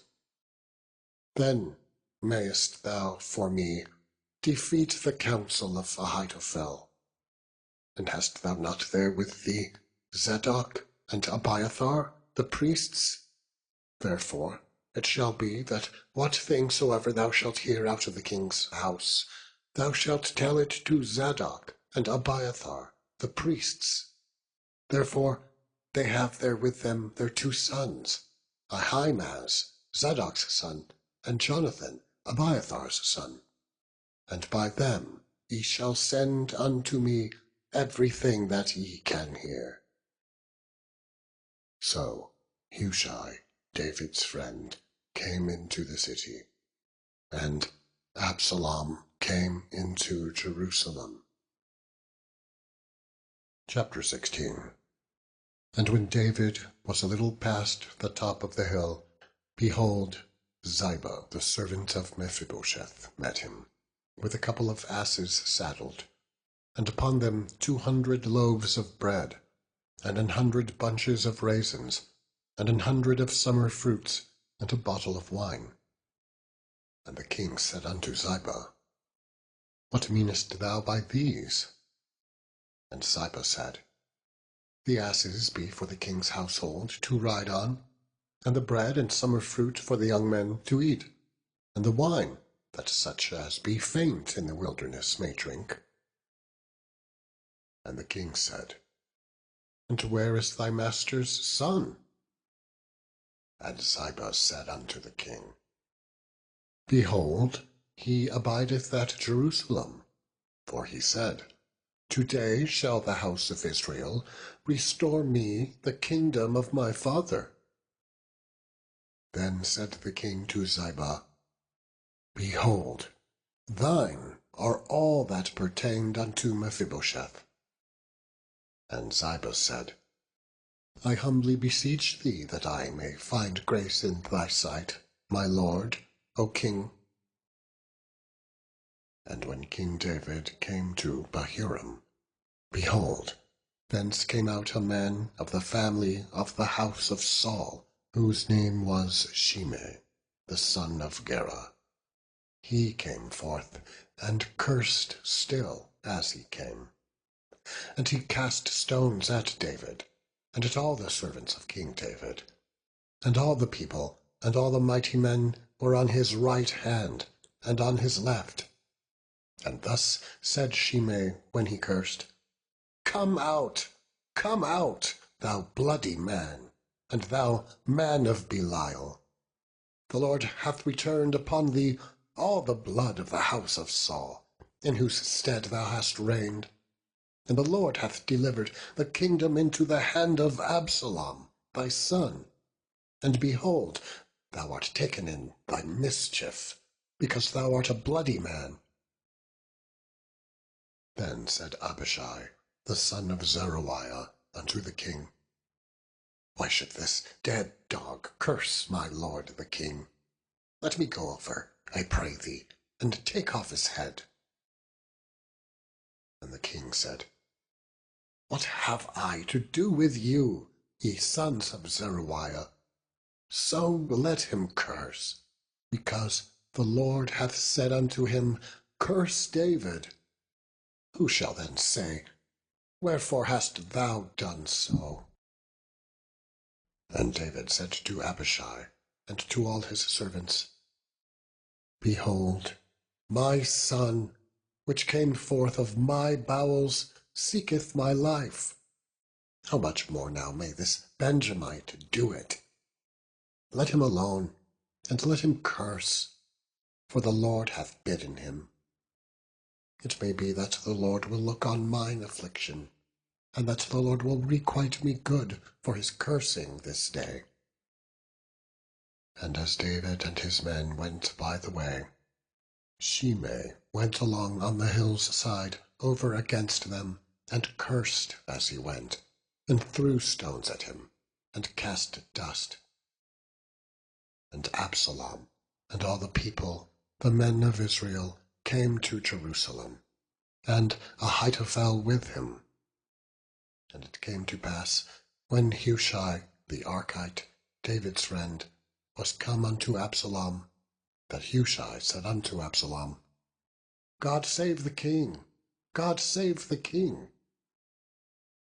And Absalom said to Hushai, is this thy kindness to thy friend? Why wentest thou not with thy friend? And Hushai said unto Absalom, nay, but whom the Lord and this people and all the men of Israel choose, his will I be, and with him will I abide. And again, whom should I serve? Should I not serve in the presence of his son, as I have served in thy father's presence, so will I be in thy presence. Then said Absalom to Ahithophel, give counsel among you what we shall do. And Ahithophel said unto Absalom, go in unto thy father's concubines, which he hath left to keep the house. And all Israel shall hear that thou art abhorred of thy father. Then shall the hands of all that are with thee be strong. So they spread Absalom a tent upon the top of the house, and Absalom went in unto his father's concubines in the sight of all Israel. And the counsel of Ahithophel, which he counselled in those days, was as if a man had inquired at the oracle of God. So was all the counsel of Ahithophel, both with David and with Absalom. Chapter 17. Moreover Ahithophel said unto Absalom, let me now choose out 12,000 men, and I will arise and pursue after David this night. And I will come upon him while he is weary and weak-handed, and will make him afraid, and all the people that are with him shall flee, and I will smite the king only. And I will bring back all the people unto thee. The man whom thou seekest is as if all returned, so all the people shall be in peace. And the saying pleased Absalom well, and all the elders of Israel. Then said Absalom, Call now Hushai the Archite also, and let us hear likewise what he saith.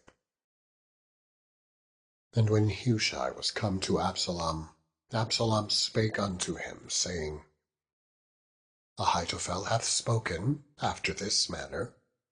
Shall we do after his saying? If not, speak thou. And Hushai said unto Absalom, The counsel that Ahitophel hath given is not good at this time. For, said Hushai, thou knowest thy father and his men, that they be mighty men, and they be chafed in their minds, as a bear robbed of her whelps in the field. And thy father is a man of war, and will not lodge with the people. Behold, he is hid now in some pit, or in some other place.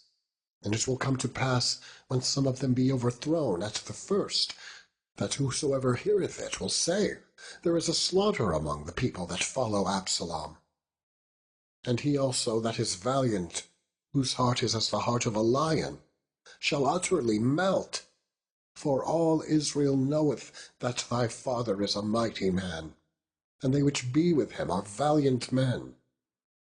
Therefore I counsel that all Israel be generally gathered unto thee, from Dan even to Beersheba, as the sand that is by the sea for multitude, and that thou go to battle in thine own person. So shall we come upon him in some place where he shall be found, and we will light upon him, as the dew falleth on the ground. And of him, and of all the men that are with him, there shall not be left so much as one. Moreover, if he be gotten into a city, then shall all Israel bring ropes to that city, and we will draw it into the river, until there be not one small stone found. And Absalom and all the men of Israel said, The counsel of Hushai the Archite is better than the counsel of Ahitophel. For the Lord had appointed to defeat the good counsel of Ahitophel, to the intent that the Lord might bring evil upon Absalom. Then said Hushai unto Zadok and to Abiathar the priests, Thus and thus did Ahitophel counsel Absalom, and all the elders of Israel, and thus have I counselled. Now therefore send quickly, and tell David, saying, Lodge not this night in the plains of the wilderness, but speedily pass over, lest the king be swallowed up, and all the people that are with him. Now Jonathan and Ahimaaz stayed by En-rogel, for they might not be seen to come into the city. And a wench went and told them, and they went and told King David. Nevertheless, a lad saw them, and told Absalom. But they went both of them away quickly, and came to a man's house in Bahurim, which had a well in his court, whither they went down. And the woman took and spread a covering over the well's mouth, and spread ground corn thereon, and the thing was not known. And when Absalom's servants came to the woman to the house, they said, Where is Ahimaaz and Jonathan? And the woman said unto them, They be gone over the brook of water. And when they had sought and could not find them, they returned to Jerusalem. And it came to pass, after they were departed, that they came up out of the well, and went and told King David, and said unto David, Arise, and pass quickly over the water, for thus hath Ahithophel counselled against you. Then David arose, and all the people that were with him, and they passed over Jordan. By the morning light there lacked not one of them that was not gone over Jordan. And when Ahithophel saw that his counsel was not followed, he saddled his ass, and arose, and gat him home to his house, to his city, and put his household in order, and hanged himself, and died, and was buried in the sepulchre of his father. Then David came to Mahanaim, and Absalom passed over Jordan, he and all the men of Israel with him. And Absalom made Amasa captain of the host instead of Joab, which Amasa was a man's son, whose name was Ithra, an Israelite, that went in to Abigail, the daughter of Nahash, sister to Zeruiah, Joab's mother. So Israel and Absalom pitched in the land of Gilead.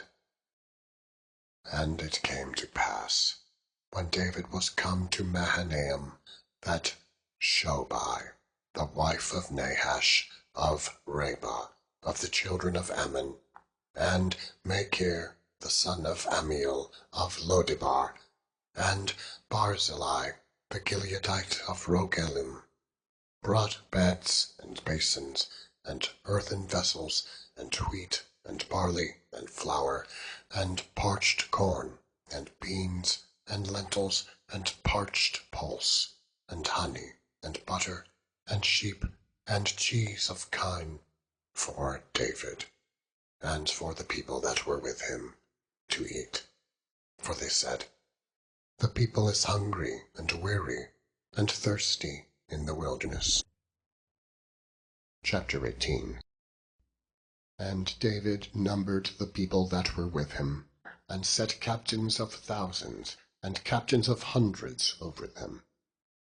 And David sent forth a third part of the people under the hand of Joab, and a third part under the hand of Abishai, the son of Zeruiah, Joab's brother, and a third part under the hand of Ittai the Gittite. And the king said unto the people, I will surely go forth with you myself also. But the people answered, Thou shalt not go forth, for if we flee away, they will not care for us, neither if half of us die will they care for us. But now thou art worth 10,000 of us. Therefore now it is better that thou succour us out of the city. And the king said unto them, What seemeth you best, I will do. And the king stood by the gate side, and all the people came out by hundreds, and by thousands. And the king commanded Joab, and Abishai, and Ittai, saying, Deal gently for my sake with the young men, even with Absalom. And all the people heard when the king gave all the captains charge concerning Absalom. So the people went out into the field against Israel, and the battle was in the wood of Ephraim, where the people of Israel were slain before the servants of David. And there was there a great slaughter that day of 20,000 men, for the battle was there scattered over the face of all the country. And the wood devoured more people that day than the sword devoured. And Absalom met the servants of David. And Absalom rode upon a mule, and the mule went under the thick boughs of a great oak, and his head caught hold of the oak. And he was taken up between the heaven and the earth, and the mule that was under him went away. And a certain man saw it, and told Joab, and said, Behold, I saw Absalom hanged in an oak. And Joab said unto the man that told him, And, behold, thou sawest him, and why didst thou not smite him there to the ground? And I would have given thee 10 shekels of silver, and a girdle. And the man said unto Joab, Though I should receive 1,000 shekels of silver in mine hand, yet would I not put forth mine hand against the king's son. For in our hearing the king charged thee, and Abishai, and Ittai, saying, Beware that none touch the young man Absalom. Otherwise I should have wrought falsehood against mine own life, for there is no matter hid from the king, and thou thyself wouldest have set thyself against me. Then said Joab, I may not tarry thus with thee. And he took 3 darts in his hand, and thrust them through the heart of Absalom, while he was yet alive in the midst of the oak. And 10 young men that bare Joab's armour compassed about, and smote Absalom, and slew him. And Joab blew the trumpet, and the people returned from pursuing after Israel, for Joab held back the people. And they took Absalom, and cast him into a great pit in the wood, and laid a very great heap of stones upon him. And all Israel fled, every one to his tent. Now Absalom, in his lifetime, had taken and reared up for himself a pillar, which is in the king's dale. For he said, I have no son to keep my name in remembrance. And he called the pillar after his own name, and it is called unto this day Absalom's place. Then said Ahimaaz the son of Zadok, Let me now run and bear the king tidings, how that the Lord hath avenged him of his enemies. And Joab said unto him, Thou shalt not bear tidings this day, but thou shalt bear tidings another day. But this day thou shalt bear no tidings, because the king's son is dead. Then said Joab to Cushai, Go tell the king what thou hast seen. And Cushai bowed himself unto Joab, and ran. Then said Ahimaaz the son of Zadok yet again to Joab, But howsoever, let me, I pray thee, also run after Cushai. And Joab said, Wherefore wilt thou run, my son, seeing that thou hast no tidings ready? But howsoever, said he, Let me run. And he said unto him, Run. Then Ahimaaz ran by the way of the plain, and overran Cushai. And David sat between the 2 gates. And the watchman went up to the roof over the gate unto the wall, and lifted up his eyes, and looked, and behold, a man running alone. And the watchman cried and told the king. And the king said, If he be alone, there is tidings in his mouth. And he came apace, and drew near. And the watchman saw another man running. And the watchman called unto the porter, and said, Behold, another man is running alone. And the king said, He also bringeth tidings. And the watchman said, Methinketh the running of the foremost is like the running of Ahimaaz the son of Zadok. And the king said, He is a good man, and cometh with good tidings. And Ahimaaz called and said unto the king, All is well. And he fell down to the earth upon his face before the king, and said, Blessed be the Lord thy God, which hath delivered up the men that lifted up their hand against my lord the king. And the king said, Is the young man Absalom safe? And Ahimaaz answered, When Joab sent the king's servant, and me thy servant, I saw a great tumult, but I knew not what it was. And the king said unto him, Turn aside and stand here. And he turned aside and stood still. And behold, Cushai came. And Cushai said, Tidings, my lord the king, for the Lord hath avenged thee this day of all of them that rose up against thee. And the king said unto Cushai, Is the young man Absalom safe? And Cushai answered, The enemies of my lord the king, and all that rise against thee to do thee hurt, be as that young man is. And the king was much moved, and went up to the chamber over the gate, and wept. And as he went, thus he said, O my son, Absalom, my son, Absalom! Would God I had died for thee! O Absalom, my son, my son! Chapter 19. And it was told Joab, Behold, the king weepeth and mourneth for Absalom. And the victory that day was turned into mourning unto all the people. For the people heard say that day how the king was grieved for his son.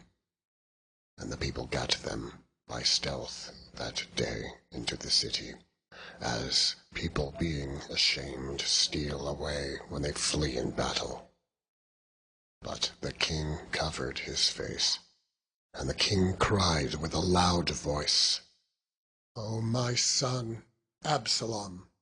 O Absalom, my son, my son!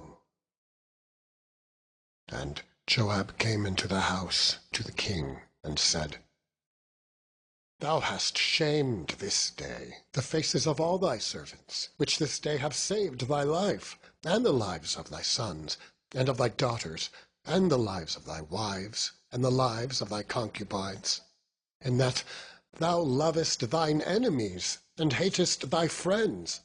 For thou hast declared this day that thou regardest neither princes nor servants. For this day I perceive that if Absalom had lived, and all we had died this day, then it had pleased thee well.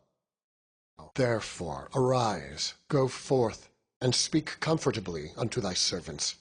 For I swear by the Lord, if thou go not forth, there will not tarry one with thee this night, and that will be worse unto thee than all the evil that befell thee from thy youth until now.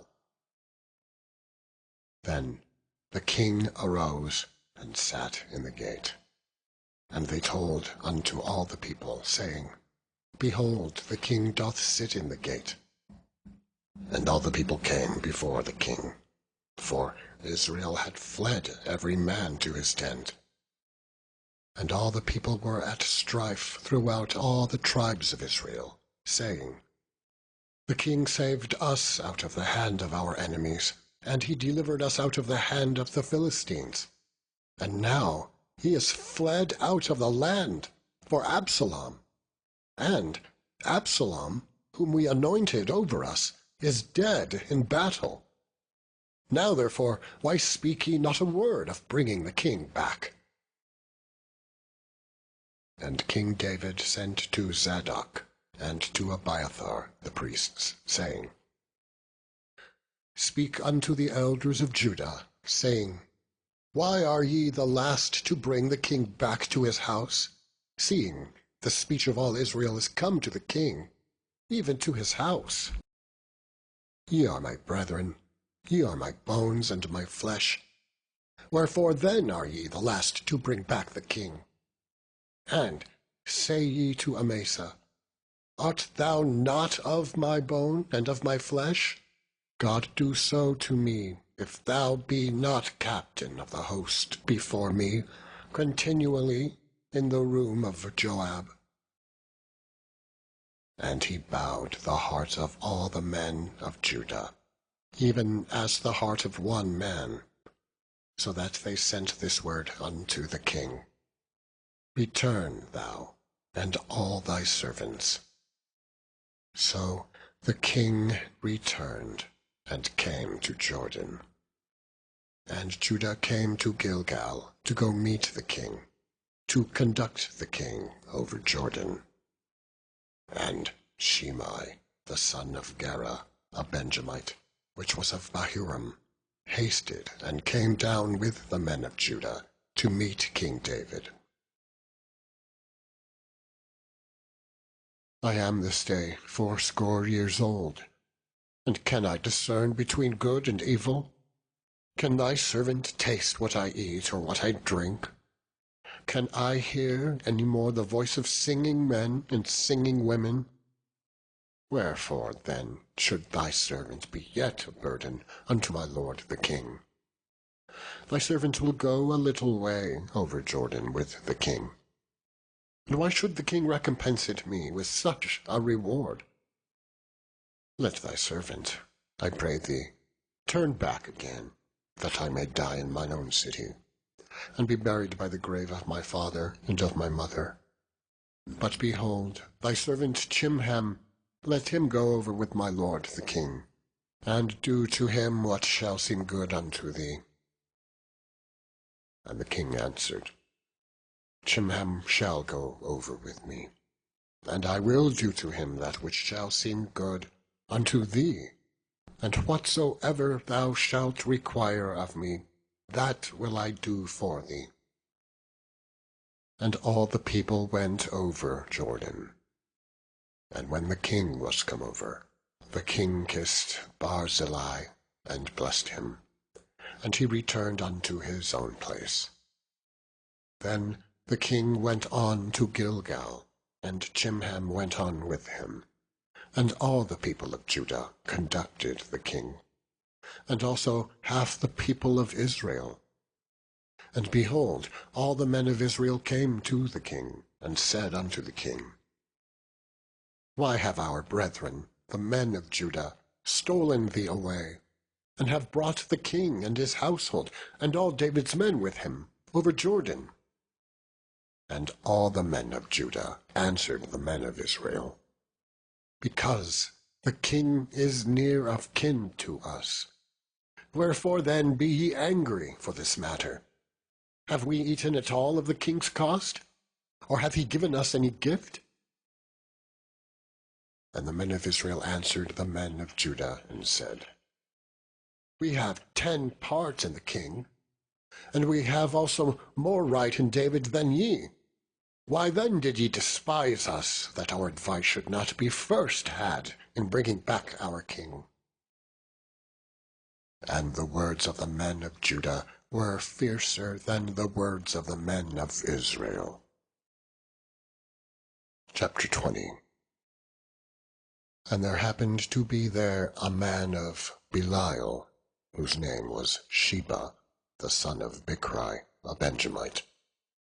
And he blew a trumpet, and said, We have no part in David, neither have we inheritance in the son of Jesse. Every man to his tents, O Israel. So every man of Israel went up from after David, and followed Sheba, the son of Bichri.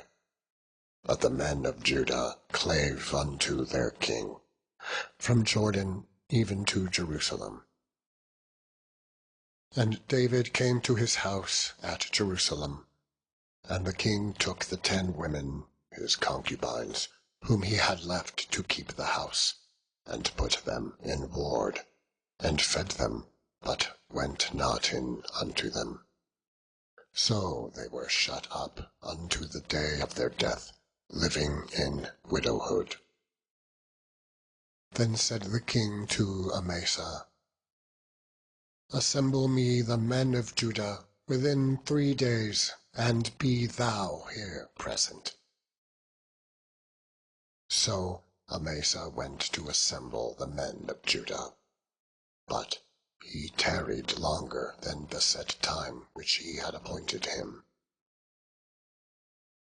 And David said to Abishai, Now shall Sheba the son of Bichri do us more harm than did Absalom.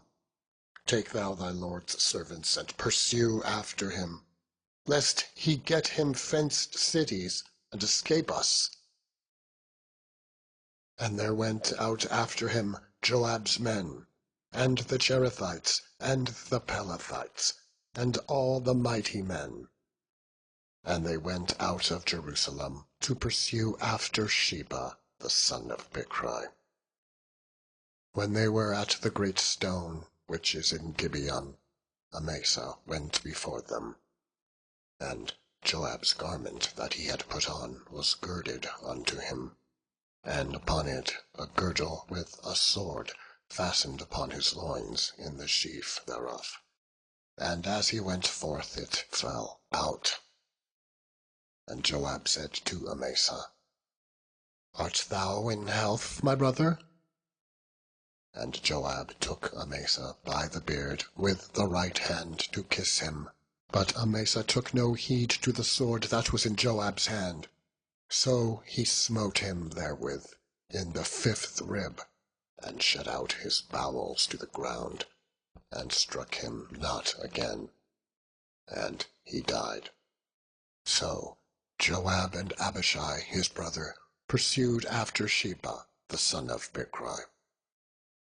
And one of Joab's men stood by him, and said, He that favoureth Joab, and he that is for David, let him go after Joab.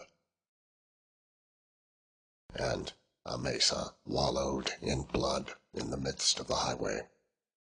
And when the man saw that all the people stood still, he removed Amasa out of the highway into the field, and cast a cloth upon him, when he saw that every one that came by him stood still. When he was removed out of the highway, all the people went on after Joab, to pursue after Sheba the son of Bichri. And he went through all the tribes of Israel, unto Abel, and to Beth-Maachah, and all the Berites, and they were gathered together, and went also after him.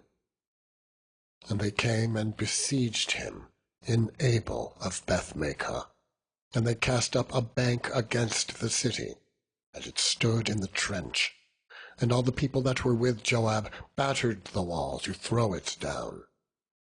Then cried a wise woman out of the city, Hear, hear, say, I pray you, unto Joab, Come near hither, that I may speak with thee. And when he was come near unto her, the woman said, Art thou Joab? And he answered, I am he. Then she said unto him, Hear the words of thine handmaid. And he answered, I do hear.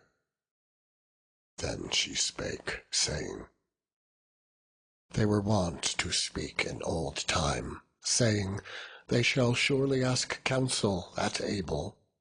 And so they ended the matter. I am one of them that are peaceable and faithful in Israel. Thou seekest to destroy a city, and a mother in Israel. Why wilt thou swallow up the inheritance of the Lord? And Joab answered and said, Far be it from me that I should swallow up or destroy. The matter is not so, but a man of Mount Ephraim, Sheba the son of Bichri by name, hath lifted up his hand against the king, even against David. Deliver him only, and I will depart from the city. And the woman said unto Joab, Behold, his head shall be thrown to thee over the wall. Then the woman went unto all the people in her wisdom. And they cut off the head of Sheba, the son of Bichri, and cast it out to Joab. And he blew a trumpet. And they retired from the city, every man to his tent. And Joab returned to Jerusalem unto the king. Now Joab was over all the host of Israel, and Benaiah the son of Jehoiada was over the Cherethites and over the Pelethites, and Adoram was over the tribute, and Jehoshaphat the son of Ahilud was recorder, and Sheva was scribe, and Zadok and Abiathar were the priests, and Ira also the Jairite was a chief ruler about David. Chapter 21.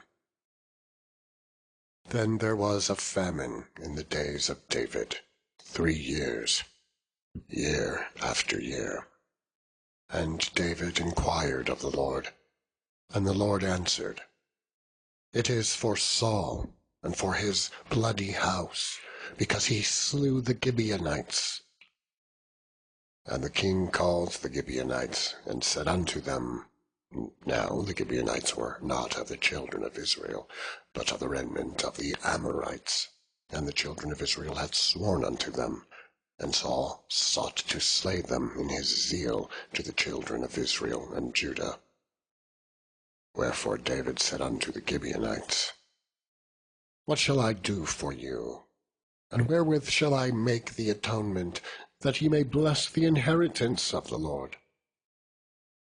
And the Gibeonites said unto him, We will have no silver nor gold of Saul, not of his house, neither for us shalt thou kill any man in Israel.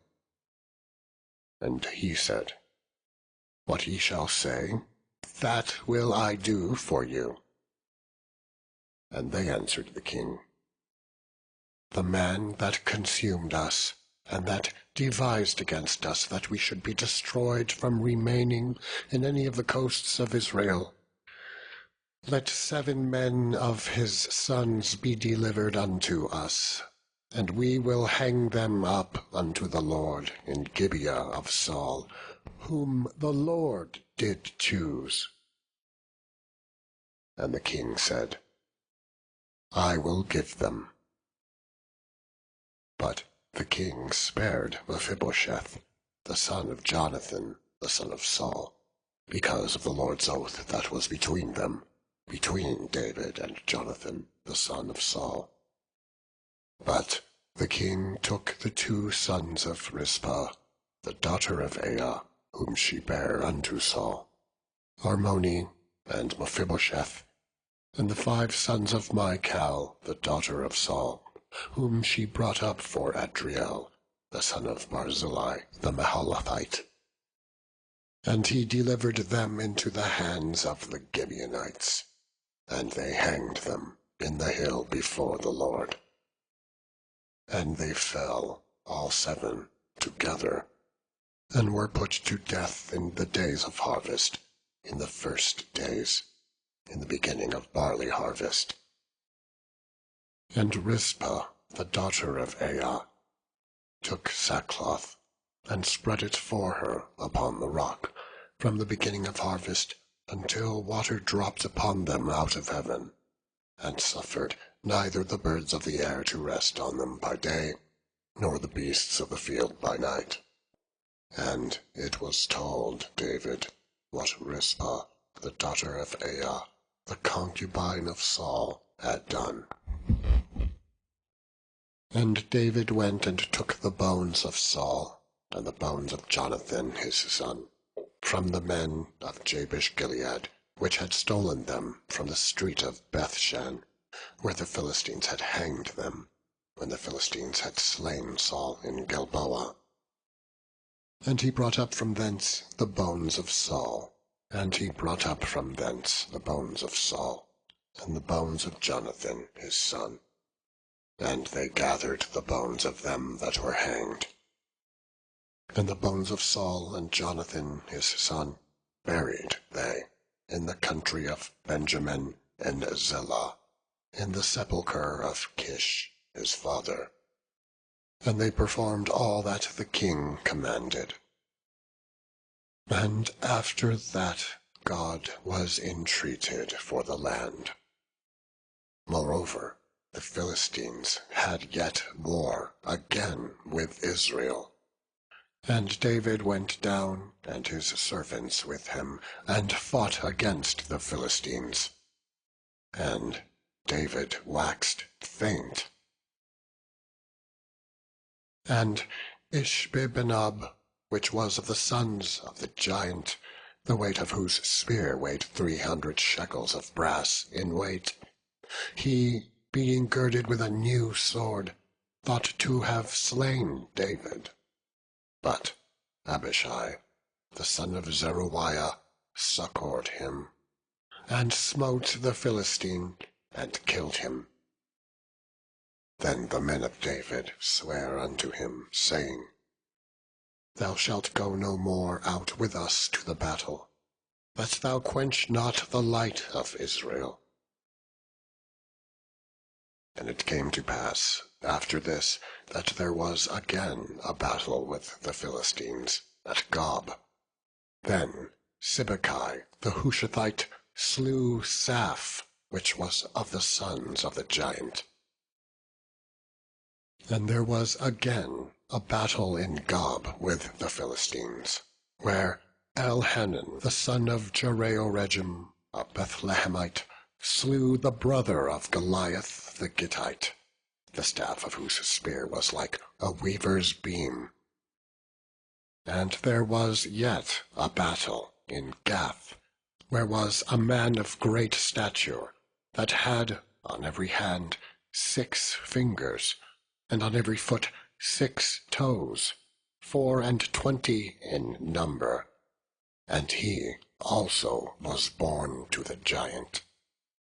And when he defied Israel, Jonathan, the son of Shimea, the brother of David, slew him. These 4 were born to the giant in Gath, and fell by the hand of David, and by the hand of his servants. Chapter 22. And David spake unto the Lord the words of this song, in the day that the Lord had delivered him out of the hand of all his enemies, and out of the hand of Saul. And he said, The Lord is my rock, and my fortress, and my deliverer. The God of my rock, in him will I trust. He is my shield, and the horn of my salvation, my high tower, and my refuge, my Saviour. Thou savest me from violence. I will call on the Lord, who is worthy to be praised. So shall I be saved from mine enemies. When the waves of death compassed me, the floods of ungodly men made me afraid. The sorrows of hell compassed me about. The snares of death prevented me. In my distress I called upon the Lord, and cried to my God. And he did hear my voice out of his temple, and my cry did enter into his ears. Then the earth shook and trembled, the foundations of heaven moved and shook, because he was wroth. There went up a smoke out of his nostrils, and fire out of his mouth devoured. Coals were kindled by it. He bowed the heavens also, and came down, and darkness was under his feet. And he rode upon a cherub, and did fly. And he was seen upon the wings of the wind. And he made darkness pavilions round about him. dark waters, and thick clouds of the skies. Through the brightness before him were coals of fire kindled. The Lord thundered from heaven, and the Most High uttered his voice, and he sent out arrows, and scattered them, lightning, and discomfited them. And the channels of the sea appeared, the foundations of the world were discovered, at the rebuking of the Lord, at the blast of the breath of his nostrils. He sent from above, he took me, he drew me out of many waters. He delivered me from my strong enemy, and from them that hated me, for they were too strong for me. They prevented me in the day of my calamity, but the Lord was my stay. He brought me forth also into a large place. He delivered me because he delighted in me. The Lord rewarded me according to my righteousness, according to the cleanness of my hands hath he recompensed me. For I have kept the ways of the Lord, and have not wickedly departed from my God. For all his judgments were before me, and as for his statutes, I did not depart from them. I was also upright before him, and have kept myself from mine iniquity. Therefore the Lord hath recompensed me according to my righteousness, according to my cleanness in his eyesight. With the merciful thou wilt shew thyself merciful, and with the upright man thou wilt shew thyself upright. With the pure thou wilt shew thyself pure, and with the froward thou wilt shew thyself unsavoury. And the afflicted people thou wilt save. But thine eyes are upon the haughty, that thou mayest bring them down. For thou art my lamp, O Lord, and the Lord will lighten my darkness.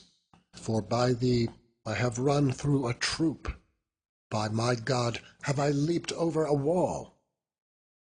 As for God, his way is perfect. The word of the Lord is tried. He is a buckler to all them that trust in him. For who is God, save the Lord? And who is a rock, save our God? God is my strength and power, and he maketh my way perfect. He maketh my feet like hinds' feet, and setteth me upon my high places. He teacheth my hands to war, so that a bow of steel is broken by mine arms.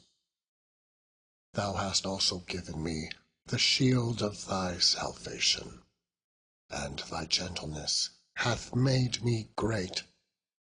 Thou hast enlarged my steps under me, so that my feet did not slip. I have pursued mine enemies, and destroyed them, and turned not again until I had consumed them. And I have consumed them, and wounded them, so they could not arise. Yea, they are fallen under my feet. For thou hast girded me with strength to battle. Them that rose up against me hast thou subdued under me. Thou hast also given me the necks of mine enemies, that I might destroy them that hate me. They looked, but there was none to save, even unto the Lord, but he answered them not. Then did I beat them, as small as the dust of the earth. I did stamp them as the mire of the street, and did spread them abroad. Thou also hast delivered me from the strivings of my people. Thou hast kept me to be head of the heathen. A people which I knew not shall serve me. Strangers shall submit themselves unto me. As soon as they hear, they shall be obedient unto me. Strangers shall fade away, and they shall be afraid out of their close places. The Lord liveth, and blessed be my rock, and exalted be the God of the rock of my salvation. It is God that avengeth me, and that bringeth down the people under me, and that bringeth me forth from mine enemies. Thou also hast lifted me up on high above them that rose up against me. Thou hast delivered me from the violent man. Therefore I will give thanks unto thee, O Lord, among the heathen, and I will sing praises unto thy name. He is the tower of salvation for his king, and sheweth mercy to his anointed, unto David, and to his seed for evermore. Chapter 23. Now these be the last words of David. David, the son of Jesse, said, and the man who was raised up on high, the anointed of the God of Jacob, and the sweet psalmist of Israel, said, The Spirit of the Lord spake by me, and his word was in my tongue. The God of Israel said, The rock of Israel spake to me. He that ruleth over men must be just, ruling in the fear of God. And he shall be as the light of the morning, when the sun riseth, even a morning without clouds, as the tender grass springing out of the earth by clear shining after rain. Although my house be not so with God, yet he hath made with me an everlasting covenant, ordered in all things, and sure. For this is all my salvation, and all my desire, although he make it not to grow. But the sons of Belial shall be all of them as thorns thrust away, because they cannot be taken with hands. But the man that shall touch them must be fenced with iron, and the staff of a spear, and they shall be utterly burned with fire in the same place. These be the names of the mighty men whom David had. The Tachmonite that sat in the seat, chief among the captains, the same was Adino the Eznite. He lift up his spear against 800, whom he slew at one time. And after him was Eleazar, the son of Dodo, the Ahohite, one of the 3 mighty men with David, when they defied the Philistines that were there gathered together to battle. And the men of Israel were gone away. He arose and smote the Philistines until his hand was weary, and his hand clave unto the sword. And the Lord wrought a great victory that day. And the people returned after him only to spoil. And after him was Shema, the son of Agi, the Hararite. And the Philistines were gathered together in a troop, where was a piece of ground full of lentils. And the people fled from the Philistines. But he stood in the midst of the ground, and defended it, and slew the Philistines, and the Lord wrought a great victory. And 3 of the 30 chief went down, and came to David in the harvest time unto the cave of Adullam. And the troop of the Philistines pitched in the valley of Rephaim. And David was then in an hold, and the garrison of the Philistines was then in Bethlehem. And David longed and said, O that one would give me a drink of the water of the well of Bethlehem, which is by the gate. And the 3 mighty men brake through the host of the Philistines, and drew water out of the well of Bethlehem, that was by the gate, and took it, and brought it to David. Nevertheless, he would not drink thereof, but poured it out unto the Lord. And he said, Be it far from me, O Lord, that I should do this. Is not this the blood of the men that went in jeopardy of their lives? Therefore he would not drink it. These things did these 3 mighty men. And Abishai, the brother of Joab, the son of Zeruiah, was chief among 3. And he lifted up his spear against 300, and slew them, and had the name among 3. Was he not most honorable of 3? Therefore he was their captain, howbeit he attained not unto the first 3. And Benaiah the son of Jehoiada, the son of a valiant man of Kabzeel, who had done many acts, he slew 2 lion-like men of Moab. He went down also and slew a lion in the midst of a pit in time of snow. And he slew an Egyptian, a goodly man. And the Egyptian had a spear in his hand, but he went down to him with a staff, and plucked the spear out of the Egyptian's hand, and slew him with his own spear. These things did Benaiah the son of Jehoiada, and had the name among 3 mighty men. He was more honorable than the 30, but he attained not to the first 3. And David set him over his guard. Asahel, the brother of Joab, was one of the 30. Elhanan, the son of Dado of Bethlehem. Shema the Harodite, Elika the Harodite, Heliz the Paltite, Ira the son of Ikesh the Tekoite, Abiezer the Anethothite, Mebunai the Hushathite, Zalman the Ahohite, Merahai the Netophathite, Heleb the son of Baana, a Netophalite, Itai the son of Ribai, out of Gibeah of the children of Benjamin, Benaiah the Parathonite, Hidai of the brooks of Gaash, Abialbon the Arbathite, Asmaveth the Barhumite, Eliabah the Shalbonite, of the sons of Jashan, Jonathan, Shema the Hararite, Ahiam the son of Sharer the Hararite, Eliphalet the son of Ahasbai, the son of the Maachathite, Eliam the son of Ahitophel the Gilonite, Hezrai the Carmelite,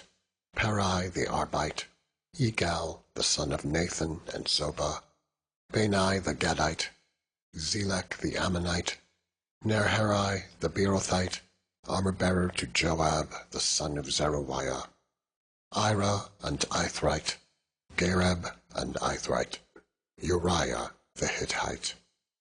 37 in all. Chapter 24. And again the anger of the Lord was kindled against Israel, and he moved David against them to say, Go, number Israel and Judah. For the king said to Joab, the captain of the host which was with him, Go now through all the tribes of Israel, from Dan even to Beersheba, and number ye the people, that I may know the number of the people. And Joab said unto the king, Now the Lord thy God add unto the people, how many soever they be, 100-fold, and that the eyes of my lord the king may see it. But why doth my lord the king delight in this thing? Notwithstanding, the king's word prevailed against Joab, and against the captains of the host.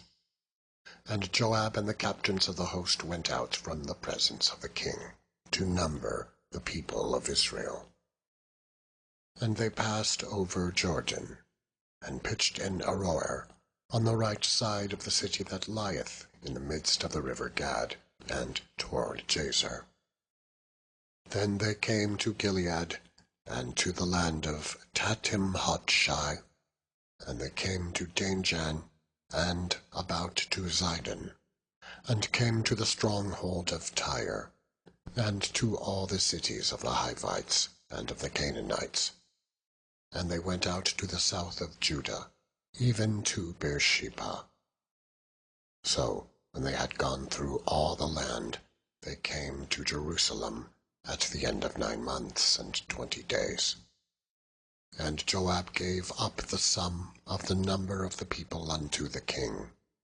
And there were in Israel 800,000 valiant men that drew the sword. And the men of Judah were 500,000 men. And David's heart smote him after that he had numbered the people.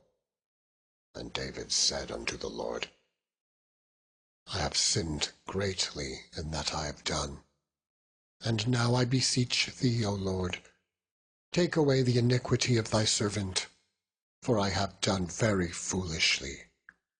For when David was up in the morning, the word of the Lord came unto the prophet Gad, David's seer, saying, Go and say unto David, Thus saith the Lord, I offer thee 3 things. Choose thee one of them, that I may do it unto thee. So Gad came to David, and told him, and said unto him, Shall 7 years of famine come unto thee in thy land? Or wilt thou flee 3 months before thine enemies, while they pursue thee? Or that there be 3 days' pestilence in thy land? Now advise, and see what answer I shall return to him that sent me. And David said unto Gad, I am in a great strait. Let us fall now into the hand of the Lord, for his mercies are great, and let me not fall into the hand of man. So the Lord sent a pestilence upon Israel, from the morning even to the time appointed, and there died of the people, from Dan even to Beersheba, 70,000 men. And when the angel stretched out his hand upon Jerusalem to destroy it, the Lord repented him of the evil, and said to the angel that destroyed the people, It is enough. Stay now thine hand. And the angel of the Lord was by the threshing place of Araunah the Jebusite. And David spake unto the Lord when he saw the angel that smote the people, and said, Lo, I have sinned, and I have done wickedly. But these sheep, what have they done? Let thine hand, I pray thee, be against me, and against my father's house.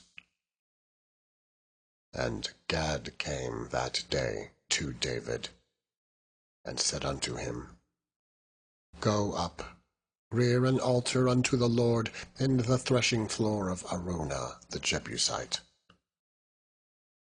And David, according to the saying of Gad, went up, as the Lord commanded.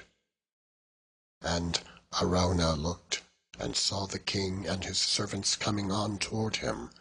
And Araunah went out, and bowed himself before the king on his face upon the ground. And Araunah said, Wherefore is my lord the king come to his servant?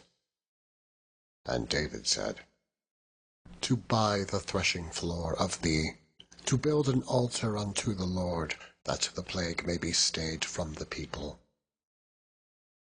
And Araunah said unto David, Let my lord the king take, and offer up what seemeth good unto him.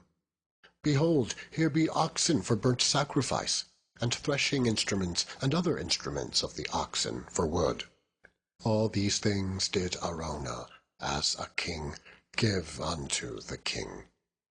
And Araunah said unto the king, The Lord thy God accept thee. And the king said unto Araunah, Nay, but I will surely buy it of thee at a price. Neither will I offer burnt offerings unto the Lord my God of that which doth cost me nothing." So David bought the threshing floor and the oxen for 50 shekels of silver. And David built there an altar unto the Lord, and offered burnt offerings and peace offerings. So the Lord was entreated for the land, and the plague was stayed from Israel.